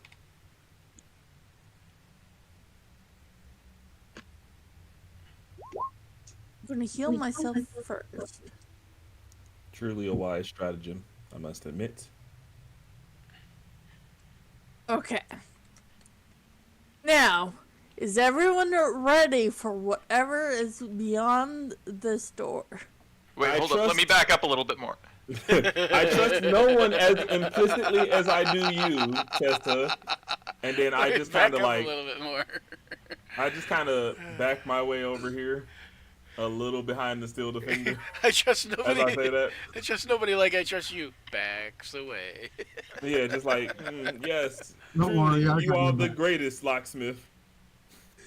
Well, thank you, the one person that I argue with a lot. Right. In reality, Folidar is just like, if anyone's gonna get hurt from this, I would prefer it not be myself. or call? Alright, yes, I do prefer call back and what, but alright, so I will take out my thieves' tools and slowly, but Welcome, like James. Welcome, perfectly, Puffin Man. I'll unlock the door. Hey, we got Baghead in the audience too right now. Or I don't know if he's in the audience right now, but he was earlier. Shout out if you're in the audience though, there, Baghead. Anyway, I don't know if you know who Baghead is, but he's a musician. Oh, nice. Sick. All right, so go ahead and roll that thieves' tools. If you have expertise in sleight of hand, you can use your expertise instead. I do. So do you want So- me to roll so a what you'll sleight do- of hand? Well, what you'll do is you'll just roll your thieves' tools, and you'll query Dex, right? Yes. And then you will add an extra proficiency to it, so +3. Ooh. So 10? Yeesh. Alright, I changed my mind. Sleight of hand is what I meant. Yep, 100%. Thank Yeah, you. and why is it also rolling only +2 for your proficiency? That's why I want... Oh, no, there's +3. Okay, I see it. There I'm we like, go. if she would have failed at this, I would be like, at this point, I'd be like, are you sure you don't want to change back? Okay, sleight of hand, you pop the lock and it is unlocked. There we go. And you may open it So if you choose. it opens. I'm just gonna... You do notice that There the we two go. lanterns And are then lit I there. will step back and be like, Januka? Go And I ahead. kept you going. Oh, good choice. Good choice. But also terrible choice for Januka. Alright. Hold on one second here. Januka. I'm sure she's gonna tank this. Wait, hold on before you guys move any further. Oh no, I'm behind the Steel Defender. I'm just letting Januka through and then stepping behind her. Hang on, I gotta look at Because this unlike here. some people, I won't forsake her. I'm not forsaking. I didn't leave. So who's forsaking her? I'm just at a distance, you know. Two black eyes gets no one With home. no- That's all I'm saying. With Um, no range attacks. I am a scholar, okay, not an adventurer. Okay, hold on. Maybe a scholar, but I'm the one who funds all your books.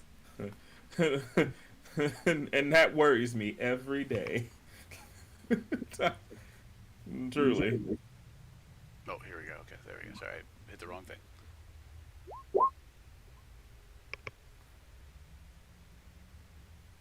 Okay.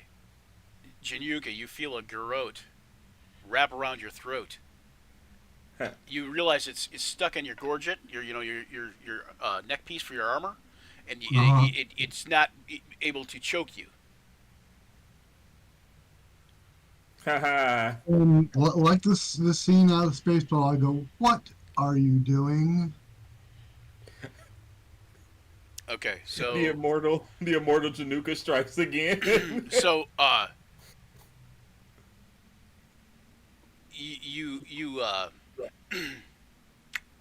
you then are responded by someone swiping a dagger at you. Oh no, this is Oh wait, no, this is not golden. And- we won that advantage since we were prepared. Because you weren't, Kinda. because it's invisible. Ah. And then you see out of the shadows appear two dog-like formations. They seem to just kind of pour out of the shadows, but are also kind of made from the shadows themselves. Wait, that's my thing. But I don't have any key. Curses. And they try to attack you. And they are not at advantage, by the way. 22 hits. Alright, so the dagger hits, but it is So it's like a dog with a dagger in tw- his mouth. Because I gotta be honest, that'd be kind of sick. 20 damage. No, it's the person with the garrote. Oh, okay. Are we all rolling initiative? Yes, we're gonna all roll initiative here in 1 second. All right. We're back at it. Ah, here we go again. Wait, where's Navari? Why is she not over here? She should be. Where, I just didn't put her over there. Tell her to get in gear, okay? We're out here in the fields. where did my character go? You're in the. I don't know where you went. Ooh. Oh wait, what the heck happened? Did you disappear? You were You disappeared. Here, didn't let me try like something. They go invisible behind you. me, did you? There we go. You're back. I fixed it. Okay. You. I think when I grabbed Navari, I accidentally deleted Januka somehow. I don't know. It was weird. Anyways, now for my initiative roll, which will certainly be much better than last time. Yo, Oh, can I, well, look at that. can I use my Oh. other thing We again switched for positions. Stone's endurance, yeah, yep. And it says on your Stone's endurance that it's 2 times a day, but it should be three times a day now because your proficiency bonus is +3. Should be proficiency times a day, Oh. basically. But so good roll there? I got a 12. So 12 plus 2 is 14. So you gain 14. You shrug off 14 of that. So you take 6 damage from that, from the dagger, right. and then from the bite you take another 11, and you're gonna make a DC 13 Strength save, and Hold or on. you could use your Stone's endurance once more too if you wanted. 2. So yeah, I'll take and use the Stone's Endurance again. Yeah, because it should be proficiency times a day the way we're playing it. So Completely shrugged. nice. Okay. So that doesn't do any damage to you, but you still need to succeed on a DC 13 Strength save, Okay. So or hold be on, I knocked took prone. 6. And also your assassin has been revealed too now. After she makes that attack. What a fool. Hold on, let's see. Only a bad assassin reveals himself. And she Oh, is hey, Tessa. No, I'm joking. she is above you, stuck to the wall, kind of, by the ceiling. 16. I'm not prone. Let me move you for a second. Okay. Just move you for a second so I can roll initiative for her. There you go. And we'll roll initiative for these guys.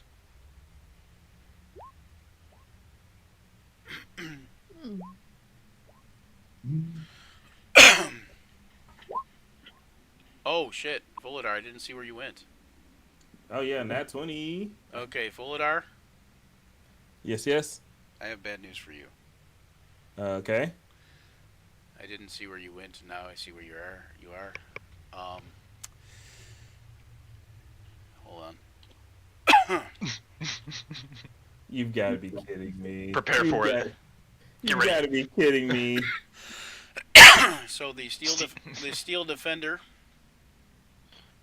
and Foladar. Oh God. I Where's the jump into the remake with fight. Steel Defense? I jump into the fight. I suffer. I decide to stray away from the fight. I suffer. Anybody in that radius except for the people inside the room. So Tessa,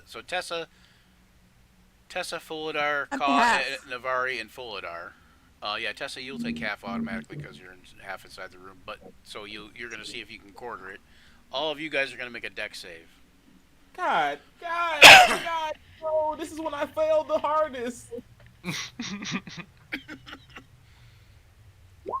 Oh, thank God. Oh, boy. Why is it at advantage? I'll turn it off. God is good. God is good. Oh. Okay, so you all made the deck save. Looks like everybody made the deck save. Oh, I gotta make one for Navari. Please, Okay. Navari, make his deck save. Oh, God, it's good. Oh, Oh. Navari. That's okay. Oh, Navari no. was at full health, so Yeah, Navari's fine. and she's a tiefling, so she takes half automatically. You notice that there is a clearly a door here now.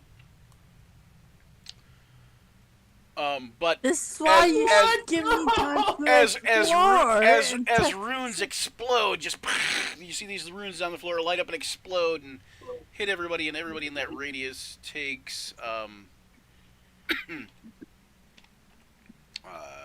5d8 fire damage. So 31 halved. My steel defender is destroyed. You're I a have to sick rebuild it. man. You know that. You're a sick man. So it's 15 on a save. It's 15 on a save, yep. And then God. it'll be a quarter of that for so it'll be half of that again, so it'll be 7 for Tessa. Oh, good.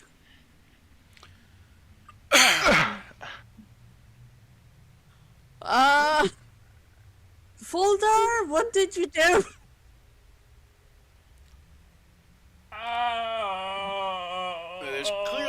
There's clearly an iron-bound locked door here. Did I lean on it? What happened there? I was just standing behind the steel defender. It might not be locked. Hang on one second. Let me double check here. What room is that? It's not locked. If it's not locked, does the explosion blow it open? No, but maybe. Hang on one second. It's just not right. It's I not gotta right. rebuild my steel defender now. Yeah, it is locked. Okay, it is locked. But I didn't even see a door there. no, it was a secret door. So yeah, it wasn't revealed until the explosive runes went off. I get punished for being anything basically at this point. If I try to be proactive in a fight, I get punished for it. If I try to scurry away from something, I'm getting punished. I'm just scared to move. Bolidar just takes his first turn to just reflect on all life choices leading to this Guess point. I can remove that now. I still got the nat 20 initiative. That's what makes this worse. All right. All right. Is that I was like prepared to go, and then that happened. All right. So Folidar, you're still first. Oh my god. Oh, am I on fire or something? No, I don't think so. Nope. I would just be, because I'm not even gonna lie. At this point, I would just charge in flaming I mean, into the room. I mean, I guess I could have made it like acid, cold, or lightning, and then Navari would have taken full damage too. But I don't think that would have been any better for anybody else per se. Okay, I'm gonna do, because I'm pretty much all kinds of peeved now and in pain, and the best way for a monk to sate pain is to fight. I am going to run here, jump over Tessa, hit the door, parkour my way in, and then I'm going to appear here. Oh, jeez. Wait, you're just running You're and gonna get jumping yourself over. killed. Oh, slipping. Yeah, through I'm the like door. just straight up. Okay, I'm you're just parkouring furious. between Jinuk and all that. Okay. Yeah, I'm just gonna scoop, dink, whoosh. And first question: where is this ceiling master that I wish to beat down with? In the same spot that Jinuk is, but above her head. Okay, I'm actually just gonna go ahead and go for the flank then. Okay, that right there is a Shadow Mastiff. Oh yeah, I know. I'm gonna go for the flank on the Shadow Mastiff All right. instead, because I want nothing more than for everyone involved in this process to die the most like repugnant death. I tried. Okay. And now with my quarterstaff, I unleash fury at an advantage.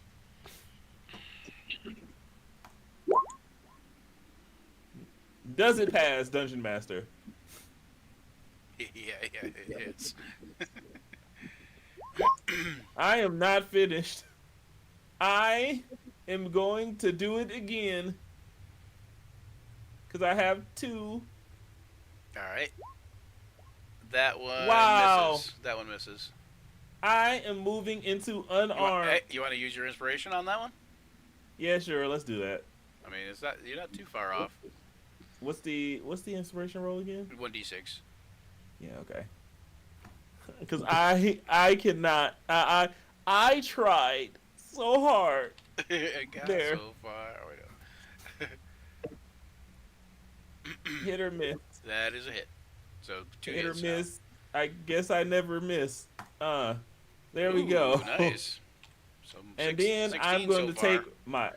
I'm going to shove this staff directly into a Shadow Mastiff's mouth, and then use my bare hands to enact the beatdown I should have given everything we've seen thus far. I am furious. Fists of Furious. Yeah. That's a hit. Like, Janook, I just want you to know what you've witnessed is just the absolute anger of a peaceful man. Which is funny because you're behind me and I can't see a thing. I'm just beating a Mastiff down with my bare hands. He's off to your right now. Really. I was gonna say I'm right next to you. I'm right on the other side of this Mastiff now, and I'm just beating it with my bare hands. I'm just while screaming in pain. Also, All right, and you don't have any key points. Do you have a bonus action? You get that was that. the That was unarmed strike. okay. That was the bonus. action. That was the bonus action. Okay. Yep. Yeah. All right. So no key points to do anything but just punch at this point, and I am punching. So that is 25 damage total. Okay. She says, "Leave my dogs alone, you cur!" And you see, notice it's a female voice, decidedly female, and you see at the top of your at the you know, up on the ceiling there, you see well, I guess I can't show you, but anyways, a woman in a hood and a cape, and she's wearing like a symbol of a death god. Oh God, another Tessa. God, I don't need to. I just respond to her in kind with. And she throws a dagger at you. Well, no, I don't respond at all. I just get hit by a dagger, and she does 20 damage. Well, I'm out. Are you? Yeah, no, I'm very. Oh unlucky. wait. Yeah. Oh yeah, she's still hit, but she's not at advantage against you. She's only at advantage against she's only flanking Januka. Oh, okay. Well, I'm still up. Yep. All right, so you're unconscious.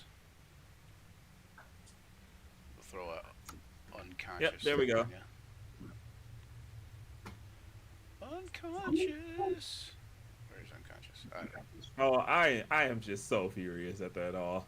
Like that got me. I can't even stand without getting hurt. All right, this Shadow Mastiff tries to attack you, Januka. Misses. Yes. All right, Januka, you know that you've got this garrote around your throat still. Wait, It's real not, quick. not Death bugging Ward. you. It's actually around your armor. What were you thinking? I was asking. So Death Ward only kicks in off the death saves, right? Let me double check because I think it. No, I was gonna say because we're all. Yeah, we're you are warded. you are death warded. Okay, hold on. No, I've got two questions. First of all, a garrote needs to be held with both hands. No, it doesn't. I mean, it doesn't? I don't want to tell you how I know this, Okay. but I essentially, hope that's just essentially, research. look. So a garrote is this. Essentially, these are headphones, but essentially a garrote is this, right? Once you make the attack, it only takes one hand to hold. Okay. Well, I mean, the thing is that if that was her attack, she missed with the garrote. Right, but it's still around you. Well, then you said once it hits, but she didn't hit, so she can't hold it with one hand. Well, no, I mean she wrapped it around your neck. It's just not affecting you Okay. because your armor is Oh. holding it into place. What type of armor But is that she that wearing? also gives you a free thing, and you knowing Januka and knowing who Januka is, you know you're far stronger than whoever is on that wall. Right. So, essentially, her holding that garrote in one hand is really a bad idea for her. If you think about Yeah, it. okay, I will grab her arm and the garrote and yank her off the wall then. Yeah. Okay. All right.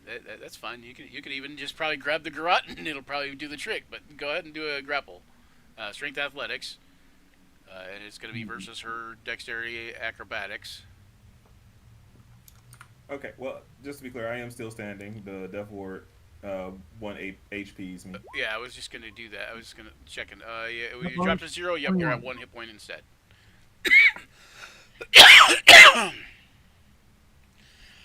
I can't believe you used that already. Same. I am pissed off at her anyway. So athletics is 21, so I do believe I grapple her. Yep, you grappled her, and she has to make a contested athletics or acrobatics, and she's going to do that. So yeah, you are easily able to grab her and toss her on the ground. Well, I'm going to not just toss her on the ground, but I'm You're going to use slamming her, her, to right? beat her own massive with. You're doing what now? I'm going to use her as a bludgeoning weapon against the mastiff. Okay, all right. Fair For enough. flavor, I died, right? But the Death Ward brought me back. So, from her point of view, I like that I just was still punching the Mastiff as she killed me. It's like you were falling to the ground. And you're like, oh. And then I just got back up and just kept punching it out of anger. Okay. So what do I roll Too to? anchored to die. So you're just gonna make it a either just a unarmed attack roll or whatever attack roll, because you're using essentially an improvised weapon. All right. Okay. So Well, I'm not gonna hit the mastiff, but you miss the mastiff. Unfortunately, it doesn't matter for the grappled person. So go ahead. So you're gonna do. She was 10 feet in the air. You're gonna do your strength bonus +1, right? Okay. And then I'll let you roll the 1d6 too for the drop for the hard slam to the floor. So 3 plus your strength bonus +1. Yes. What's your strength bonus? My strength bonus is only a +2. Okay, so 3. So she takes 6 damage when she falls to the ground. Where do you want to throw her? Or where do you want to put her? I'm not holding her, I'm holding on. Can either be right next to the mastiff, or she can be right in front of you. I'm not letting go because I'm going to also use my second attack with her. Okay, but she's prone. But I'm saying, like, Where where is is she she prone? Yeah, what spot on the ground? Yeah, like, is she can either be here or here, basically. Next. I'll put her there. For There? the second. Okay. Yeah. Alright. So she is That way, prone. Fulidar can. That way Fulidar's within striking distance? Yeah. Okay. Alright, so she is prone. Oh, I'm gonna strike. Okay, well, since she's prone, I will whack her with the flail Where is prone again? instead. There it is. Okay. Alright, so you're going to hit her with the flail. So basically you're holding her down kind of with one hand and striking her with the flail with the other. No, Alright. actually, since she is, I'll leave her laying on the floor because I also still want to do the shield bash. Okay, you're going to let go of her arm in the garrote? Right. Okay. So, hit her with the 18, I believe. Alright, yep, that's a hit. It's just 7 more points of damage. Okay. And then I'll take and use the shield bash on the massive. To your left? This one here? Yeah. Okay.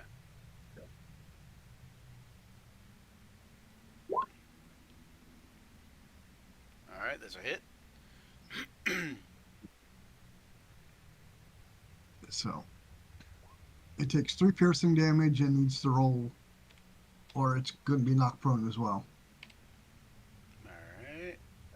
And it is a dex save. Nope, it made it. Okay, yeah, it's not prone, but but it takes 3 damage. Alright.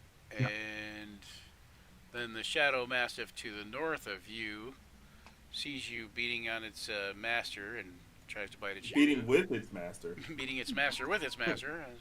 Okay, and it does nothing because it misses. And then Caw. I think it goes without saying, Call, that we're in dire straits in here. Caw's not doing too much better out there. I think we're all in dire straits. Alright, I'm going to 5, 10, 15, I can see these two enemies right here. Yeah. 15. Which two? Marley and the one Shadow Mastiff? You can't see this Shadow Mastiff? No, I No, can't see the Shadow no, Man you from can't here. see that Okay, one. but you can see the other one. Okay. Hmm. I can see the Mastiff, and I can see Yeah. Marty. Yep. Marley. Marley. Marley's ghost. Wait. I Okay, even gave Marley an inspiration, even though she hasn't needed it yet. I could have used it on the Garrote though. That might have been kind of cool, but Okay, so here's kind of what I want to do. I'm not doing too great, but I have a mission to accomplish. I want to try and sneak by Tessa and climb up onto like Januka's shoulders. okay. You can do that. Make an athletics check. Januka, you're not going to resist him climbing up on you, are you? No. Okay. Okay. It's just go. Make an athletics check at advantage then. If I'm assuming probably at this point that Januka is actually probably going to kind of help you get up there. All right. So at advantage, Since she's a teammate, we'll say it's at advantage. You know, like athletics, which isn't amazing. she probably realizes this is some sort of strategy. Well, do you have an inspiration? Nope. I used mine. Anybody have an inspiration you want to give him? I used mine as well. Yeah, That's Philidar fine. used It's his. whatever. Okay. All right. All right. Well, Okay, so where does that put me? yeah, that puts you somewhere between Januka and Tessa. So you either need to move to the far side of Januka or the far side of Tessa. I can move to the far side of Januka. Okay, Like, there you go. like here? Yep. Here's good? Yep. And What caused them there? Is there anything I can do to help assist putting them on my shoulder? Not at this point. No. I think you did everything you can. No, it was So easy. your hands are tied here. This is all on me. You're kind of preoccupied. And trust trust me, helping him with that spike shield will not go well. Here, climb on the. Oh, sorry. Okay, so here's what I want to do. I want to cast Thunder Wave, but can I move my 15-foot cube in a way that won't hit everyone? Well, let's see here. I think so. I feel like you just gotta kill me at this point. That's the only way. I don't see why. Seriously? You can You cast don't Thunder. want to play Voldor So you can anymore? cast Thunder Wave and not hit the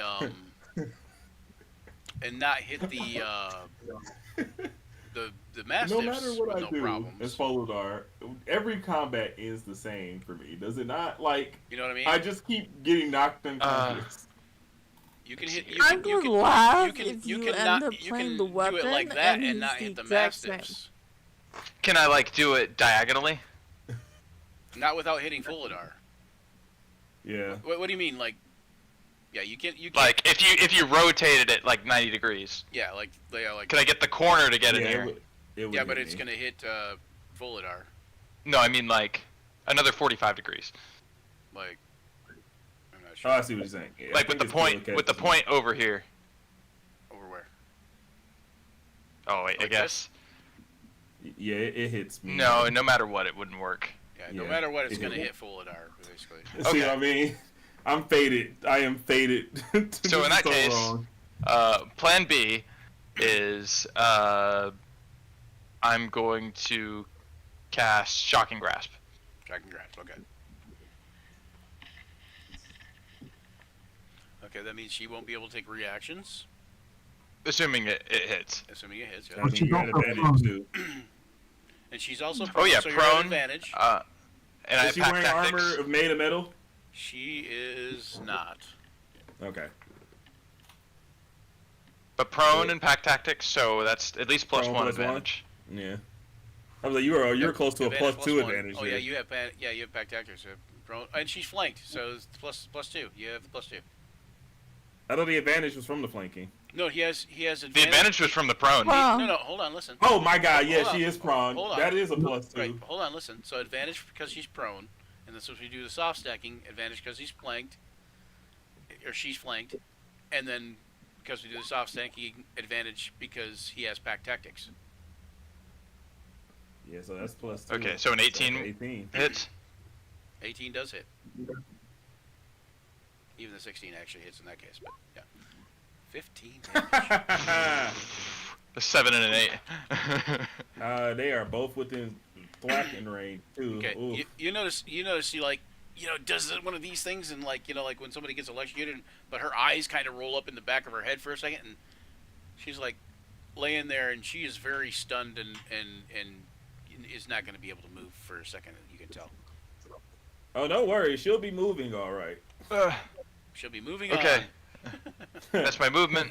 That's my action. I'm gonna use my bonus action to. Let's see here. I believe this. Yeah, harness divine power to get. Use my last channel divinity to get another spell slot back. Okay.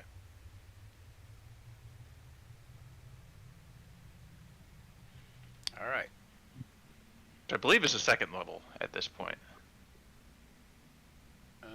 Half the proficiency rounded up. Yeah, no higher than half your. You can take either one, but yeah, you might as well take the higher one. Yeah. All right. So. And that will be my turn. All right. And then Tessa. all right. Well, I am going to pull out my flail and magic dagger Well, magic and just hit Magic dagger. Oh, yeah. the Shadow Mastiff in between next to Fuldar, correct? Yep, the one that you're definitely flanking with. Yep. Definitely flanking, so advantage. So means I get sneak attack. The cool thing about Kaw is since he gets the pack tactics, he's essentially at advantage +1 whenever he's got, flanking. Mm-hmm. Well, as Does long that as, hit, as long or as there's should another, I yeah, as long use- as there's another ally within 5 feet of the target. So yeah. I should probably use my inspiration. Yep, shouldn't I? you're gonna want to roll your inspiration on that one. Yep. That's D6. Yep. And that's a hit. That's the Tessa Jessa we know. Never mind. Wow. Weak. There is a This sickening is a bad sound. session. There's a sickening sound. It sounds almost as if there were a lot of eggs trapped inside a watermelon.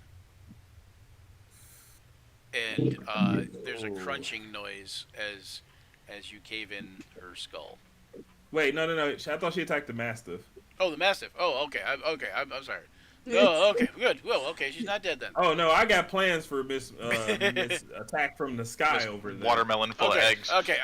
As you cave in its skull. That's what I meant. There we go. Oh, she's. Oh, All don't right, worry. then She's I about to catch will. equal ill. I will. If it wants to, it can try to attack me, but I'm gonna step onto the body You can bonus action and disengage if you want. Or are you going to do bonus action attack or something? bonus action attack. Oh, okay. All right. So let me do the attack of opportunity. That's a miss, right? Is that a hit? that is a hit. 14, That's a That is a hit. that's a meat. All right. Make a dex save or strength save. I mean. God. There she is. There you go. All right. The high roller is That's back. where I am. So you take 14 Okay. damage though.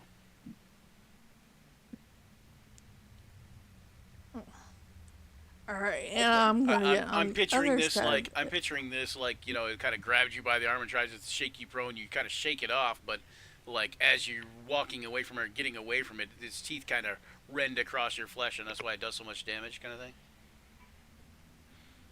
And then I am going to use my magic dagger when I get to the other side and like slam down into her neck.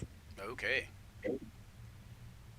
I promise, if you kill her, I'm gonna be so upset because I have so much more in store Okay. than just killing someone.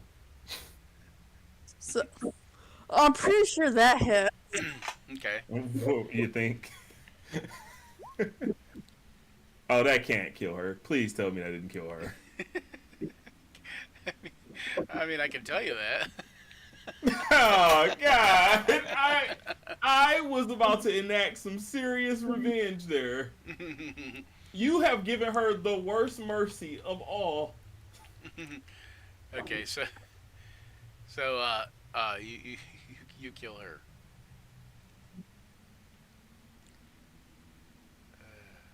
I don't get anything I want today.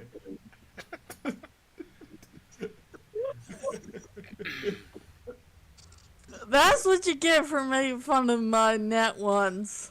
I didn't even roll bad. That's the worst part of all of this. Why is it not? That's not letting me. Oh, there you go. No, let me do it. All right.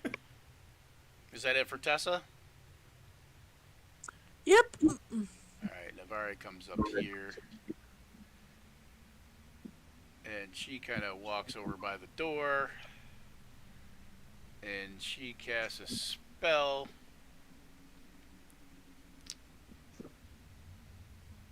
That looks a little bit like a chaos bolt. Would I be able to ask Call to revive this woman? Just to rend life from her soul again? I don't know. She looks pretty dead right now. So let's see. We got 2 and 7. So that one is what? One is oh, that's D6. Okay, hold on. A 5. Okay, so 5 is lightning damage. So you see some lightning shoot from a little bolt coming from Navari's hands and hit this creature over here for 9 damage. I didn't know Navari was a Sith Lord. Hold on one second, because oh yeah, it has to be a different creature. Okay. You see another little lightning. You see another little lightning bolt jump from the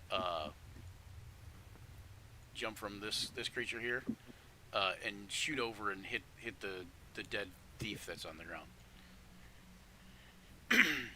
That's just not good enough for me. I need so much more catharsis from this woman's body. And then that's Philodar's turn. You can be a dead horse. Yeah, can I just spend my turn? I wish I had some ability to heal right now, because I would heal her. I would revive her just to kill her again. I look over to Tessa, and just mind you, this is the most anger I have shown since we have been a party. And I just be like, "You do not take from me!"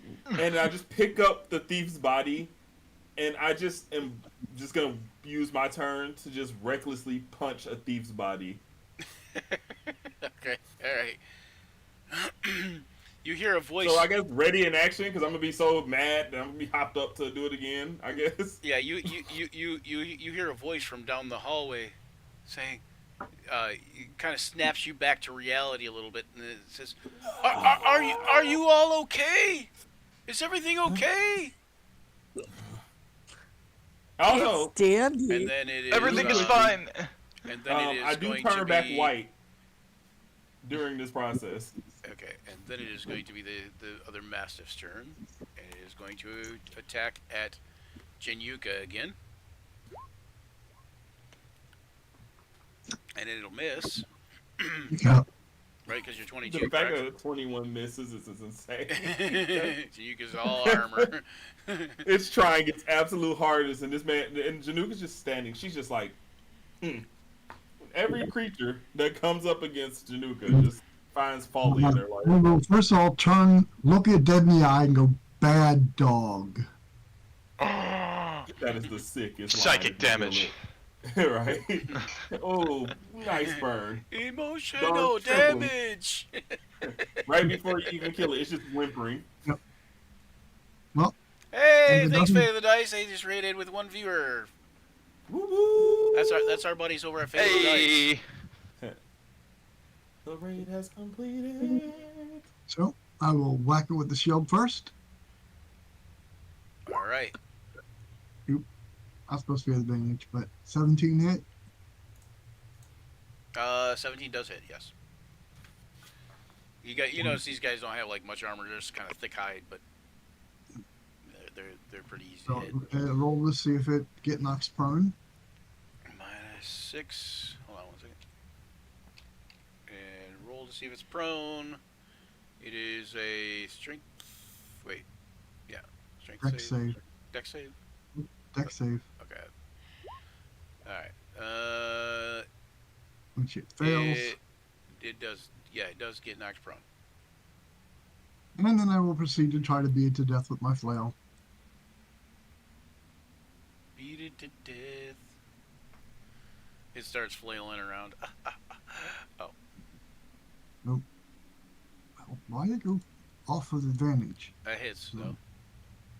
Okay. That's still a hit, but go ahead and roll it a second time. I See if was it's a like- nat 20. Get the nat 20. 15, No. okay. Alright, damage. Take 4 4 damage from the damage. first. And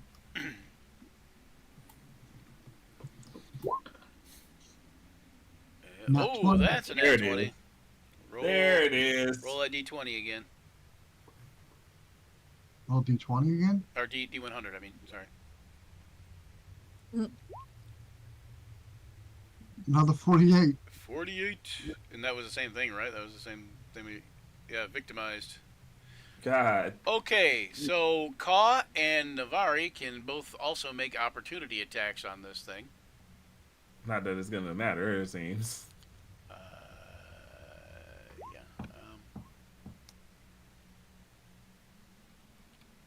So 7 that plus 7 is extra? blood. Okay, so it doesn't matter because it dies. So, and you roll an extra damage die too on top of that. Yep, I was hating roll that, yeah. And you hear hello, anybody? Yeah, we're Anybody? doing okay. Yep, we're here. Okay. We'll be there in a minute. All right. Are we out of combat? You are out of combat. Okay. Okay, my first thing is I'm gonna heal myself. Okay. Because Alright. Are these just like Well- jailed cell doors? Yes, their cell doors are all locked. It seems like.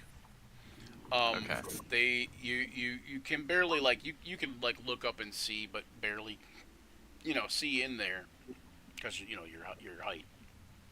But you That's can actually see all pretty cool. those first 3 are completely empty. You see basically like a rickety bunk with some linens, old blood stains, scratches on the walls. You can see some symbols carved into the walls too.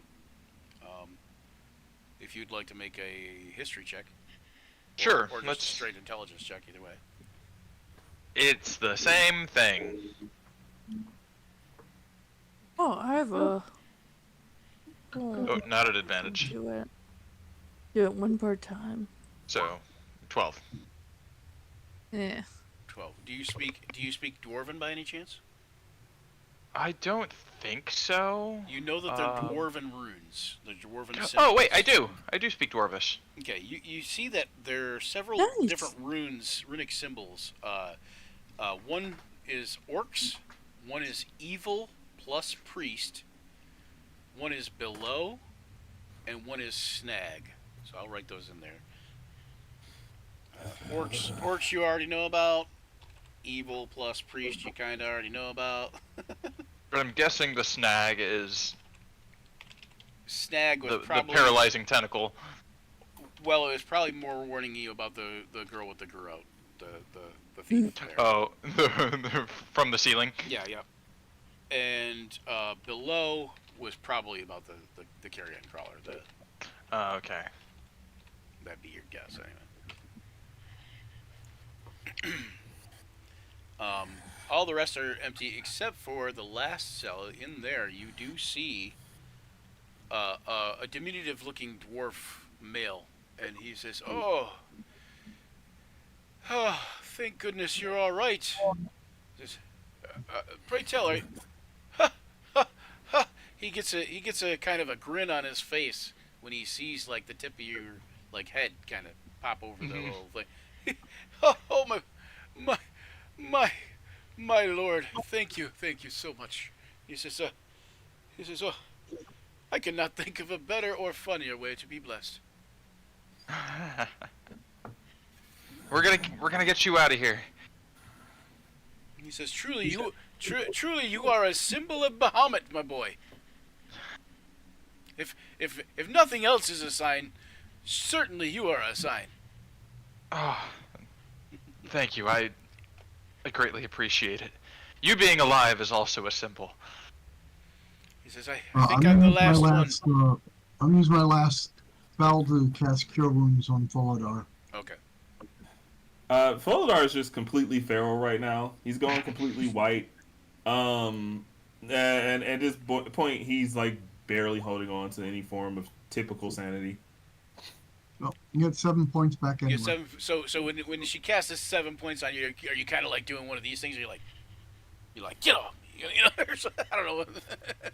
Initially, when the Cure Wounds is cast, or do you I do flinch, just kind of or do you react. flinch or anything, or?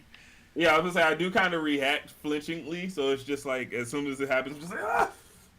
And my hair is a mess. It's no longer in a ponytail. My clothes are kind of singed. Although they were literally a part of me, so that doesn't really matter. Well, no, that's not true. My clothes are actually my clothes. So my clothes are kind of singed.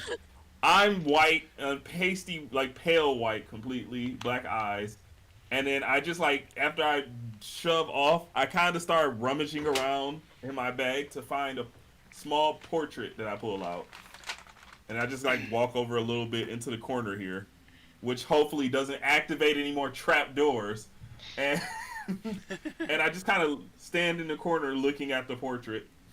Okay, when you're looking at this portrait, can I start investigating the walls? Sure, but before you do sure that, nothing else happens? Yeah, before we do that though, when you're looking at this portrait, what is this portrait? So I pulled this out at least twice before. Right. And I haven't. It wasn't very clear what I was doing, but I guess since Jessa's close, she sees a She could probably see a small, like hand-sized portrait of. It's not hand. It's like a good foot, maybe. A small portrait of two people that very strongly resemble the look that I normally have. Right. And so, as that's happening, I'm just slowly transforming back, muttering to myself, and transforming back into the look I typically have. Right. Okay, so I'm just like hair.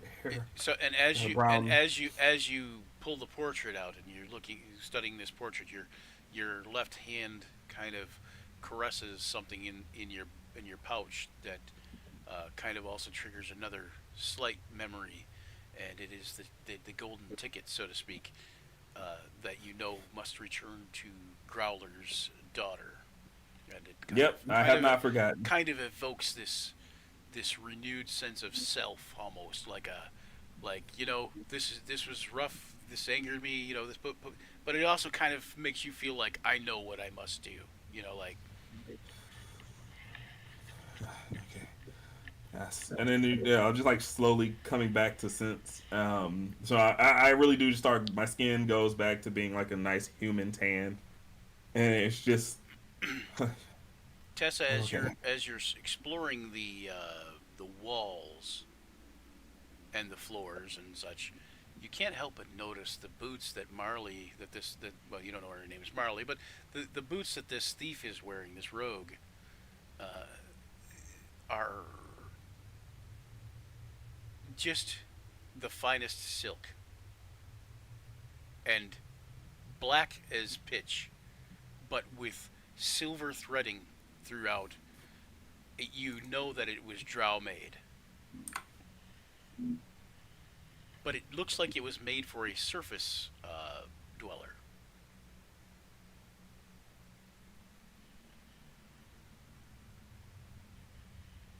And Jacob. I mean, she's not gonna wear them anymore. I mean, I was gonna say, I'm pretty sure she's not wearing those. Well, I'm just Honestly, if you could take more from her, I would. okay. I hope her spirit is receiving whatever proper damnation it deserves. Make an Arcana check. Oh, let me do this real quick too. Oh, jeez. Go ahead, make an Arcana check.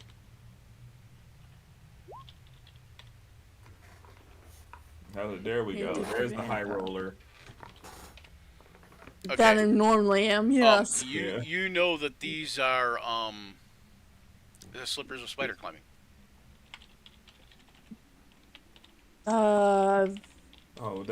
They require attunement though. They do require attunement.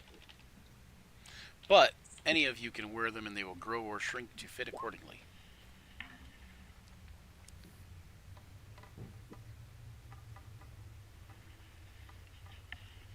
So yeah. Boulder? You want these? I turn to her and wordlessly just kind of lightly grab them after I put the portrait away. So I'm just like, I'm just not. Yeah, I am full up on my attunement slots. Okay. I'll walk on down there, peek into the cell, and go, "Hi there." Okay. You notice that the cell door is locked and Caw can barely see over the where the barred windows are. It doesn't look like it'd be too hard to break down though. Not to you. I'll go stand back. You hear a loud booming voice come from the other end of the corridor. What did I miss? And you can tell it's Cutler. Again, normally I would have a clap, like a response to Cutler, but I'm just completely silent at this point. Nothing. Everything's fine. No need to worry. You didn't miss out on anything. He can't know. He can't know. He's like, good cousin, good. You Or dismissed all the good fun. nephew. That's right, nephew. Good nephew, good. Okay, I'm confused, but whatever. That was Cutler's voice coming from the other end of the corridor, like. Oh, no, that I'm fine with, but I'm like confused why he can't know we killed a bunch of things. Oh, I think Because he's upset he missed out. I was thinking you didn't want him He's to going know. to see the bodies. I was thinking you didn't They want were him to know dead about when the we got here. explosive runes. I mean, he is a little slow, but he's not that dumb. All right, so So here- go break the door. yeah, you gotta Us break the door being in. beaten within make an inch of our lives. athletics check.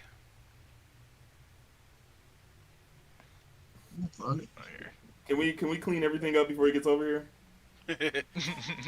It's like starts. I know the exact way to do it. There's some there's some areas where there are some extremely dark scorch marks on the walls and floor. So I don't know if you can clean that up before he gets here. Okay, well, we're done there. All right, so you open the door. You see a cleric of Bahamut step out. He's a little, like I said, the diminutive dwarf. Like he's short even for a dwarf, and he's like, "Oh, thank you so much." He's like, he says, "Fellow follower of Bahamut, are you?" He says, "Ha, of course." He says, "Of course."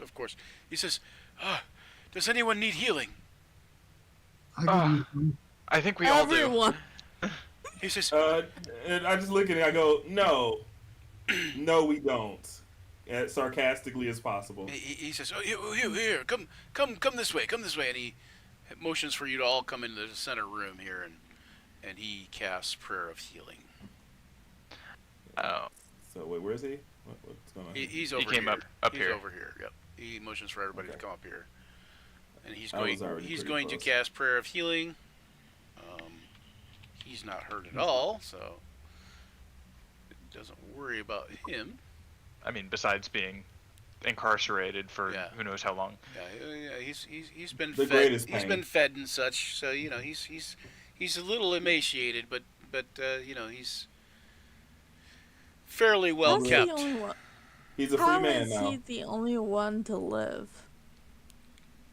There was a Curious few. minds.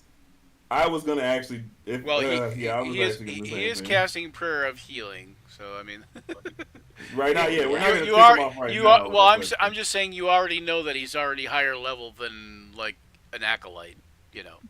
Just because prayer of healing is a second level spell. Right. So it's 2d8. So 2d8. I'm still not ruling out that there's a traitor in the midst here.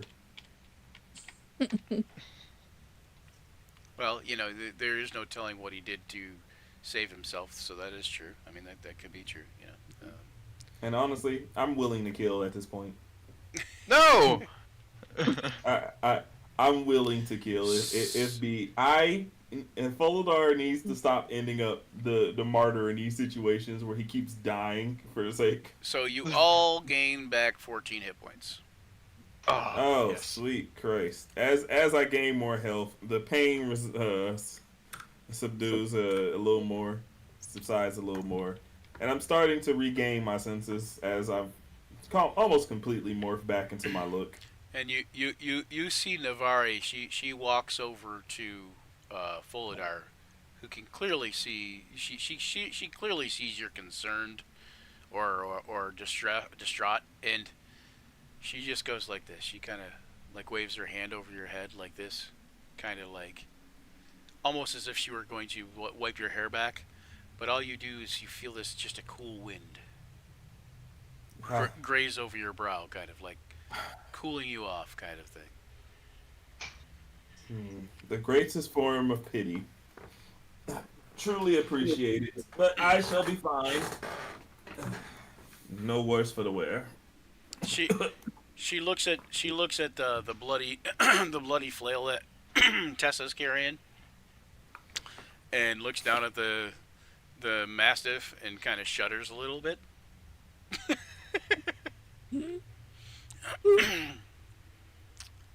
It is my specialty. It's my specialty. Which is really funny because I'm also carrying a bloody shield and a bloody flail from everything I've killed so far. Yeah, that's like, true. yeah. And my hands are just bloody. we do not look great right now. I really am just. I punched a mastiff. I just kept punching it, and then I punched a dead person repeatedly. We're all just messy looking at this point. All right, so we're gonna give Oh, you in guys. his own blood. We're gonna give Yeah. you guys 660. Make with the Oh wait, no. XP. Oh wait, hold on. I didn't add the other end. Hold on. Oh no. Okay, there. Okay, no, let me just do this over. Hold on. Clear. I forgot about the other guy.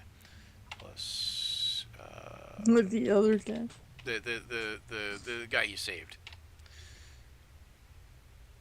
Oh, yeah. So 825 XP each. Thought you were talking about the crawler. I counted him. Okay. Yeah, I gave you XP for the crawler, but he would be probably not able to be fought at this point in time. It's part of the circle of life. I'll open the door before we leave so he can feast on these dead mastiffs. Thank you, I'm just Fulgur. gonna leave this door ajar. All right, so yeah, so you guys do know that there was a secret door up above you that exploded. So do you think that there's probably I something am in resting before we touch that door. there? You guys gonna take a long rest? You At the very least, a short rest. A short rest minimal. Like honestly, a long rest feels I don't want to be here anymore. The longer I'm here, the more I find the urge to kill. Because I really did just suffer the worst turn of events, which was that I was promptly exploded. I have to have taken the brunt of it being directly in front of the door. And then I also died, but Death Ward immediately brought me back in my full rage, and didn't even get the satisfaction of killing the person that attempted to kill I me. still don't get my steel defender back. He says the The priest. the priest, yeah, the dwarven priest says, the name's Garrick. He says, I believe they have a larder down here somewhere. If you're hungry, they have kept me fairly well fed for a prisoner, but I could use some grub myself. I just asked, like, just directly, without even any hesitation. I just go, why? Why what? Why have Why they did kept they you keep so well fed? He says, I have often asked myself that question. He says, he says, uh, he says, I think they were keeping us all for information. For some reason, none of them. But how are you the only one who survived? He says, well, for some reason, they stopped killing us about a day ago. Well, at least I thought it was my turn today, and nobody came. And then you arrived. Yeah, we might have something to do with that. He says the orcs didn't feed me today, and I haven't seen them for at least a day. I'm not sure. Well, one of them's dead, the other one left, so. And Ranchifus is gone. He says, good. Like, you kind of like, he's like, I'm not sure exactly who Ranchifus is, but apparently he's behind all this. And he kind of like, just waves to the area around him, like the talking about the dungeon and the castle or the keep or whatever. I just very sarcastically say, yes, apparently. So, We'll choose to catch you up later, old man. For now, a bit of rest would suffice. All right, so we're at 6 o'clock. Did you guys want to go search the room above you before we end, or do you guys want to wait? I have a question, Brian. Yeah. How cliffhangery is this room? It's I'm all about cliffhanger potential. it's more cliffhangery if I leave it a cliffhanger. exactly. I guess the better question is, if we were to open this room, would more questions form as a result? No. Darn Okay. it. That would be my bit, where it's just like, Yeah, there's no major cliffhangers with this room, really. Okay, so do we want to leave it at that? party decision. What you guys thinking? I could go either way. Then we can I leave mean, it for I next will time. tell you it was ruined. Rune trapped, exploding runes trapped. So you feel like there's probably something important in there. Oh, absolutely. Without question. No one's rune traps a room without some level of importance behind it. Okay, all right, cool. So before I forget, I'm going to give you guys some other things too, real quick, because I'm assuming you will go back into those rooms and take the stuff in those rooms because you said you would. Yep. Yes. So the silk's hanging from the bed. Silk bed hangings, I guess we call them, are worth 400 gold pieces. The fine silver fox and wolf pelts are worth a total of 1,500 gold pieces. Is it real silver? No. Good question. Oh. No, No, it's from a it's- silver fox, but It's a silver-colored fox. Gotcha. and that's 1,500 gold. But they are like super well cured and fine, crafted or whatever, tanned or whatever. I don't know, whatever you do to pelts, they're good pelts anyway. The alcohol in the other room, even though that orc made off with at least a couple of bottles because he drank them, but him and his buddy is worth another 200 gold pieces of brandies. Brandies and wines. Brandy wines. I don't know. Brandy is that? I don't know, that's not plural. It's not supposed to be plural. Anyway, yeah. So that so that's another 200 gold on top of the 200 gold from the other room that you guys had found. So yeah, there's that. Okay. And then we will wrap that up here, I guess. Yeah. You guys, you want to go check the room out real quick? Right. Post rest. Yes, rest. In the party treasure, I noticed something that I want to give to Foldar is a health potion. Ah, okay. Yeah. Voladar is taking in all of this pity because he has never ever been pitied by anybody in the gang like this. Sans maybe like a call healing prior to this. Alright, I will take that out. Okay, and you're gonna approach the door to the north there, Tessa? Yes. You notice that approaching the door to the north, you get this sort of grin on your face. Because you realize that although the door is extremely strong and iron-bound and would be hard for even Januka to break down, or Cutler, you realize that their grave error was in trusting that this door was so strong that it would stop people. And so, therefore, because of the exploding runes and the secret illusion that covered it, the lock is really shit. You know it's gonna be like it's gonna be like a DC 12 lockpick. Quality door, shitty lock. Never trust a master lock. Yeah, they just Right. They just trusted that nobody would find the door. Those who found it would get exploded, and those who didn't get exploded couldn't get through the door easily anyway. I would like to think that the locksmith advised against this. Like, I just need a little more time to form the pins. Right, and right. what time do you need? It will explode. We don't need a quality lock. So, sleight of hand? Yep. Make magic happen. Nice. So it is unlocked. That's a 9. All right, let's go ahead and see what's going on here. And open the door. I don't this even is know if I after should the go short in rest? first or last. Yeah, Yes, after the short please. rest. Yep. Okay, let me roll that hit dice. I'll do that later. Yeah, as roll long as your no dice. combat is happening. Roll your hit dice for Okay. the thing. Excuse me.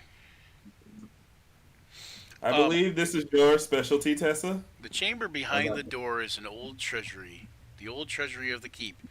There are 4 smashed and looted chests here, and 1 intact chest containing treasure. And there's several pieces of coin along the grounds that have been just kind of thrown in here haphazardly. The chest before you is locked, and as you approach that chest, you get a odd feeling.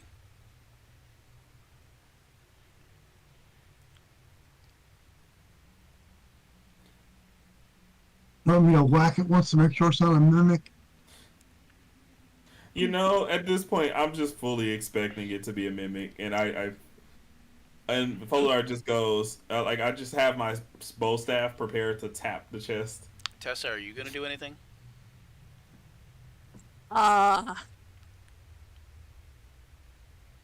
So, This could be kind of cliffhanger, I suppose. Yeah, see, that's why this is what we live for right here. I'll take 2 and roll. I'll take my normal dagger, no magic dagger. Just dab it. Stab the chest? Okay, you stab it. the chest. It definitely seems like it's made out of a strong wood, but it does leave a little mar into it where your dagger tip digs into the wood. Okay, not a mimic. So you definitely know it's definitely All not a right, mimic, can or I it's a very convincing investigate it for any traps? Yes, investigation for traps. Yeah. All right, investigation.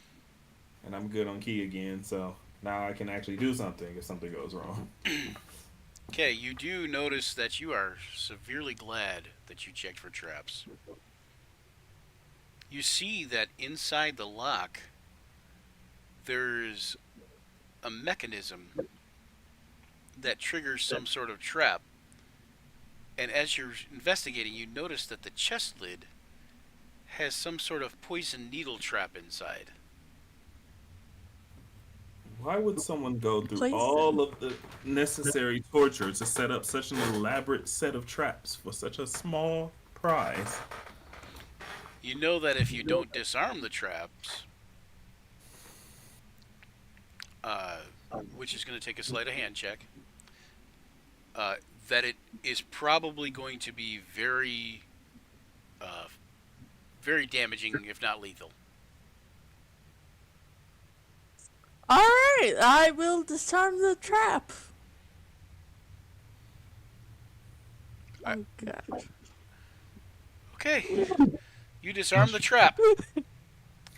Upon disarming the trap, Scariest roll. the locking mechanism just goes ka-chink and unlocks. That worked. And you see within the locking mechanism, like between the chests, there's a little slit where you can see. And as you're looking in there, you also see some glowing runes. Oh no.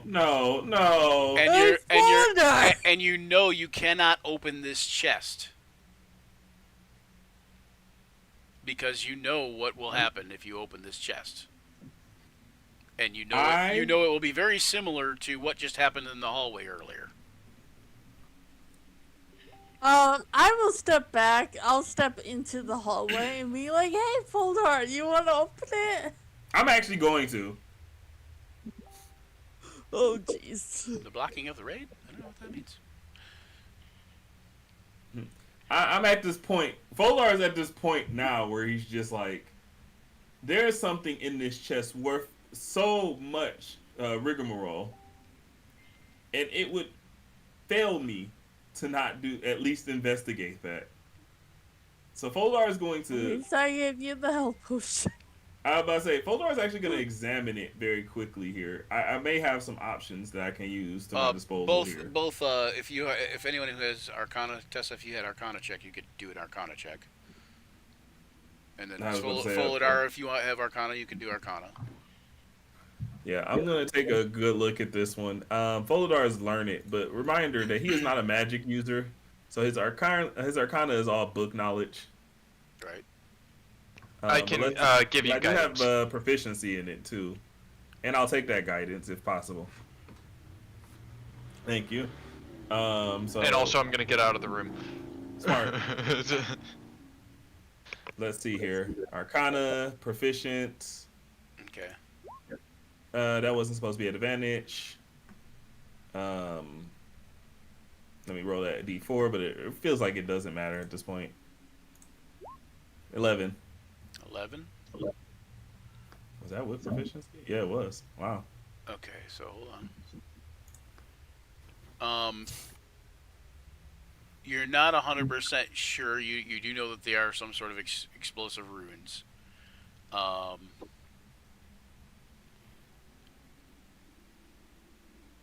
see. Navari says perhaps I can help you figure it out. Roll again with advantage. In what manner? Roll again with advantage. And she says, "You see that?" She says, "She in the way she does it, in the manner she does it, is kind of like, you see this rune over here. This is the rune for stability." And she starts talking to you about what the different runes mean. There you go. 24. It comes back to me as she says so. She says we're probably going to need a dispel of some sort. She says, but perhaps if we, are able to destroy one of the runes, it will destroy the entire spell. And Or do I destroyed already. nat 20 plus? Let me go ahead and roll the 4 anyway, just cause.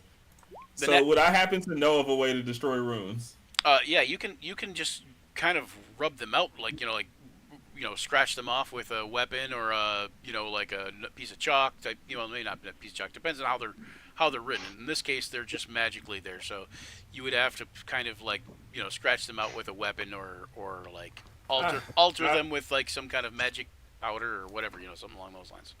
I just lean down slightly and I just go, And you do know it's my mind returns to me. Of course, runes are as simple as the ground that they're written on, and I just like gesture over to Tessa to give me a dagger. and Navari, you do realize that they are this is not fire. This is cold. Yeah, we would have been frozen. So it'll be I will cold hand damage. over my normal dagger easily.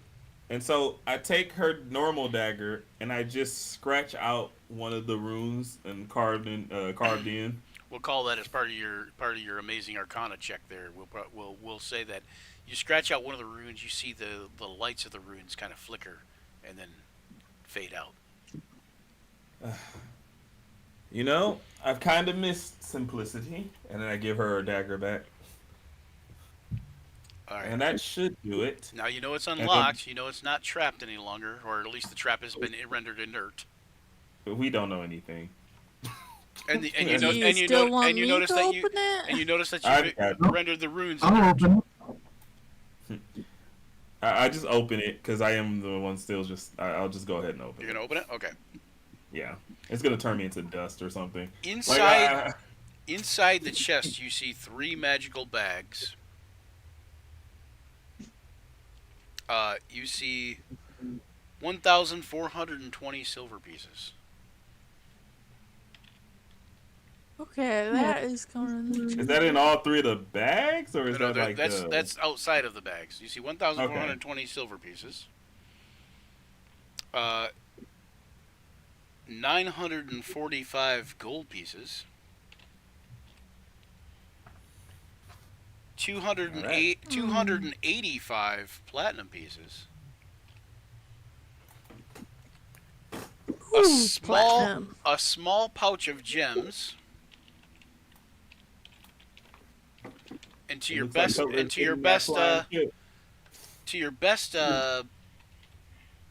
recollection, knowledge, insight type of thing, those gems are worth about 2,000 gold pieces. And how much is a gold piece in platinum? Just for a reminder. I mean, how much is a platinum piece worth in gold? 10. Just for a reminder. 10. Yeah. So 2,850 platinum, or 2,850 gold is what the platinum's worth. And then you see a traveling spellbook. A wizard's traveling spellbook. Doesn't matter. I'll take it. No. All I heard was book. It has several spells in there. I'll find those out later. But It's cool. I'm not gonna use a single one. there is also a scroll. A few scrolls. I'll take those. It's like an open Facebook. Let's see. This chest was meant for me. Scrolls will be dispel magic, Oh, that would have been nice to have. which you could have had. You know that- which would have been nice. Before you got in there. Yeah, well. I like to think whoever did this accidentally put the dispel scroll in the chest. Yeah, they locked themselves out. It was like, oh no. Hold person, and Melf's acid arrow. Mmm. And the So we all scrolls, understand that you the writing find, guy. these 3 scrolls that you find are inside a jade tube, jade scroll case, scroll tube. And Ooh, that nice. by itself is worth 200 gold pieces.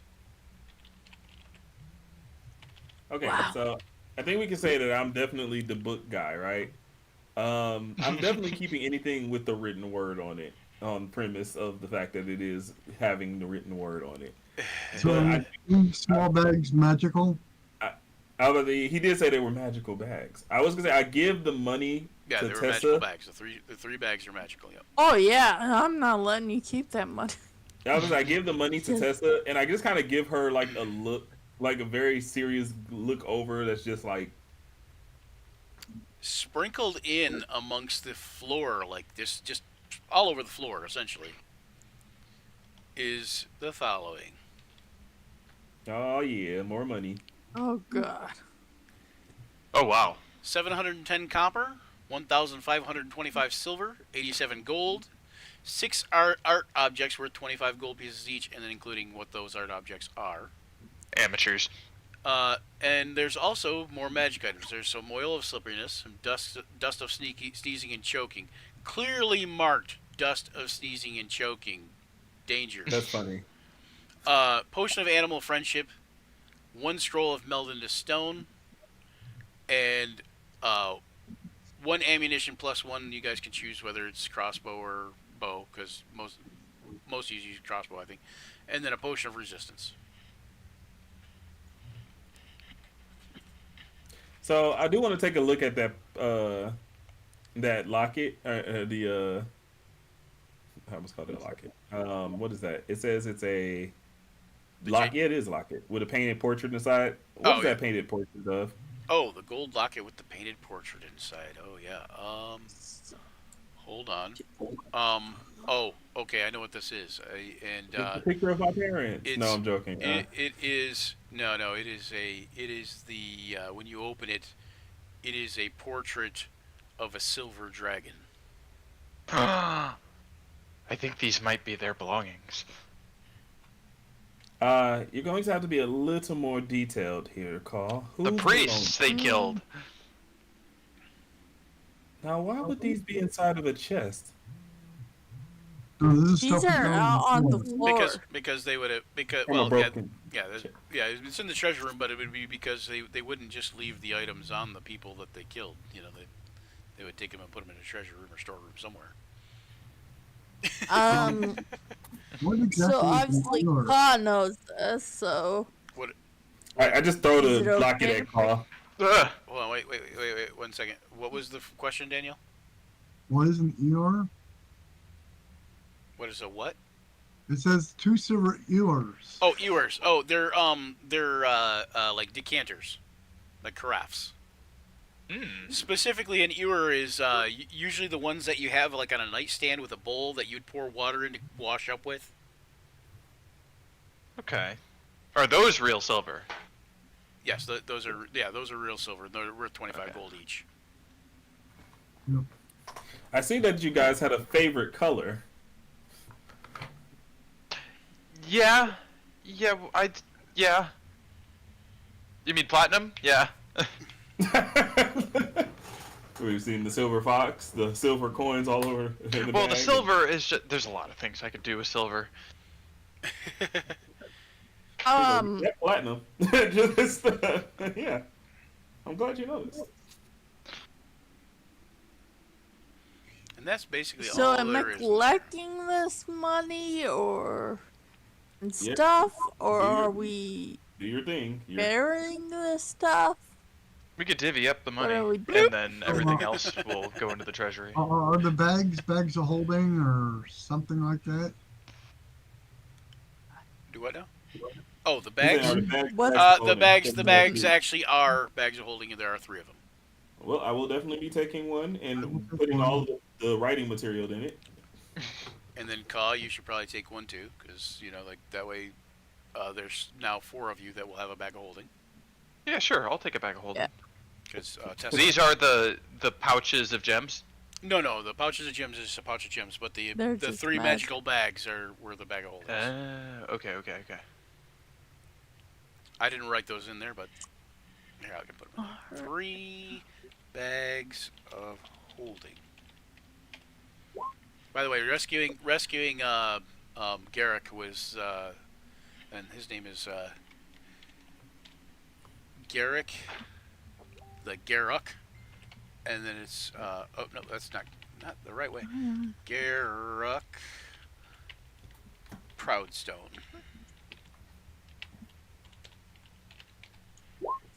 And I still messed up his name, but anyway.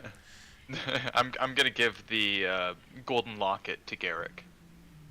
He says, was this yours? He looks at it and he looks at it and he says, no. He says, sadly, this belonged to one of the other priests, he says. And I think he would have wanted you to have it. Me? Yeah. Why not you?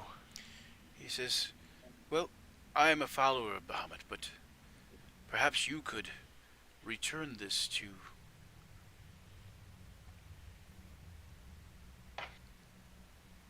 And he kind of Next time. He kind of like nods. He kind of like nods at the portrait inside.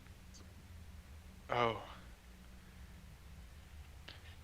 Of course. Do you know who He says,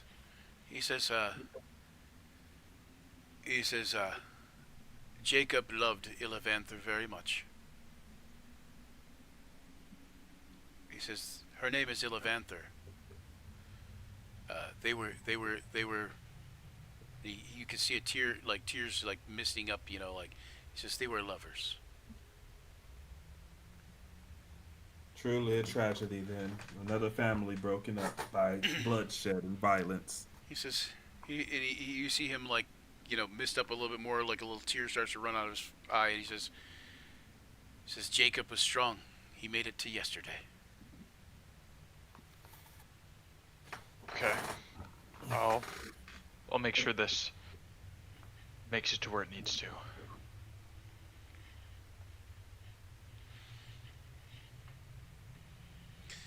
So I put Illavanther's name in the chat too. So. All right. It seems that we're traveling once more. We technically haven't seen everything in this dungeon. He says we could literally spend we could literally spend days in this dungeon. That feels like just curbing inventory. So one of the reasons that the orc was not only just like he was a the orc chief, one of the reasons he was also more than willing to be amicable, right? He was an emissary. If anybody knows diplomacy, it's an emissary. Yeah. He's taking it in stride very well. Well, he kind of figured, okay, look, they wouldn't be here unless Ranchifus is dead. And if they can kill Ranchifus, I have no prayer. Let's see if I can't come away from this with a little bit better position than I am in now, there is really no loss to just kind of talking it out for him here. Yeah. So the guy will also the cleric will also kind of do a a ceremony, I think is what it is.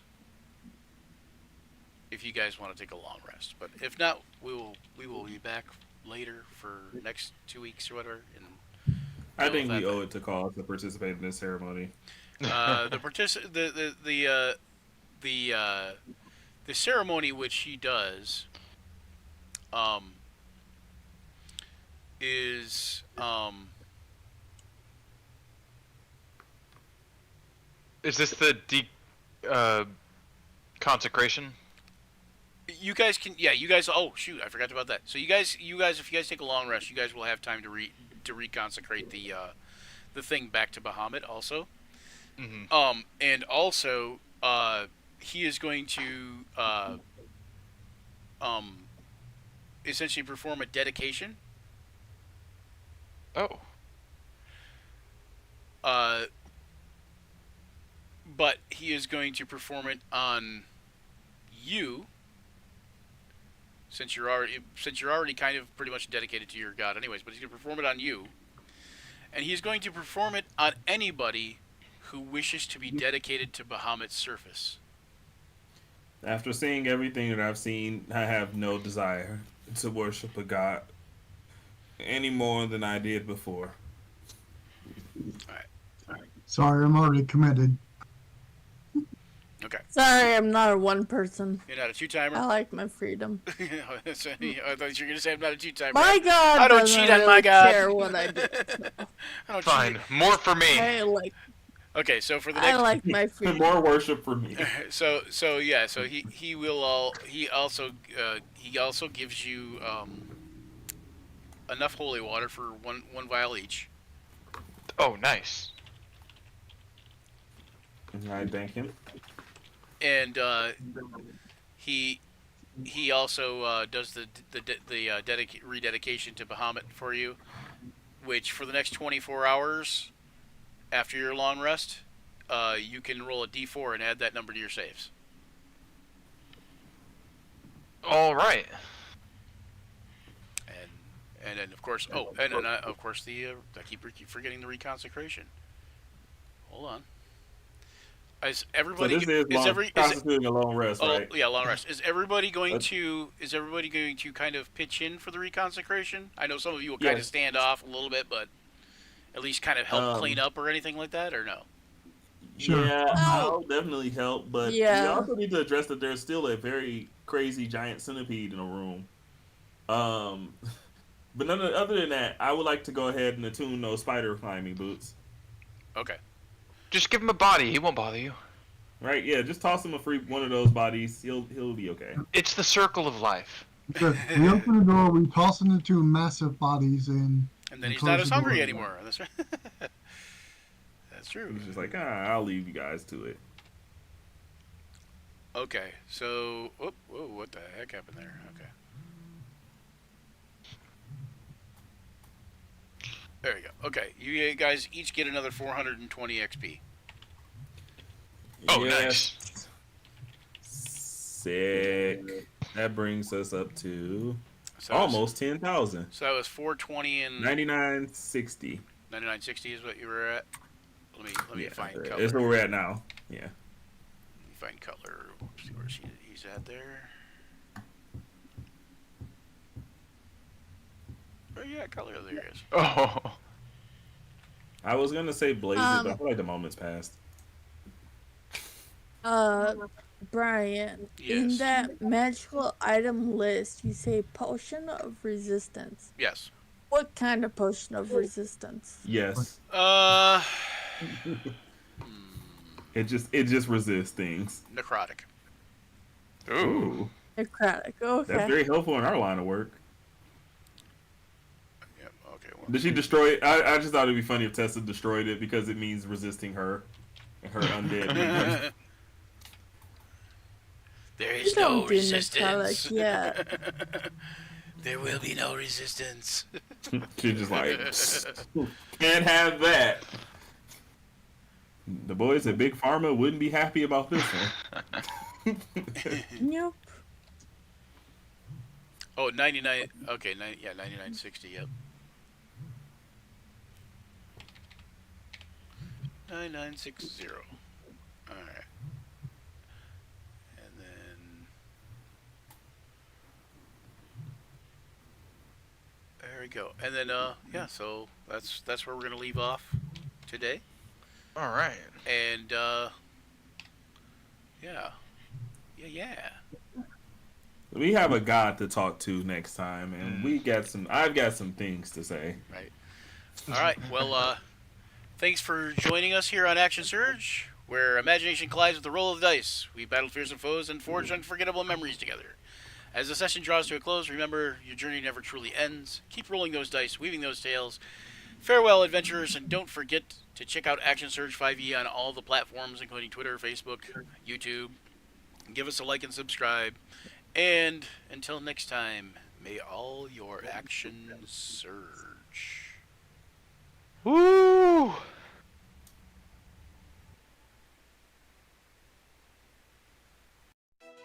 Gather round, adventurers bold in the realm where tales unfold. The podcast of heroes, a quest divine. Where imagination takes flight, let's combine. Roll the dice, let the story begin. Monsters and magic, the battles within. From dragons to dungeons, a thrilling ride. Action Surge podcast where legends collide.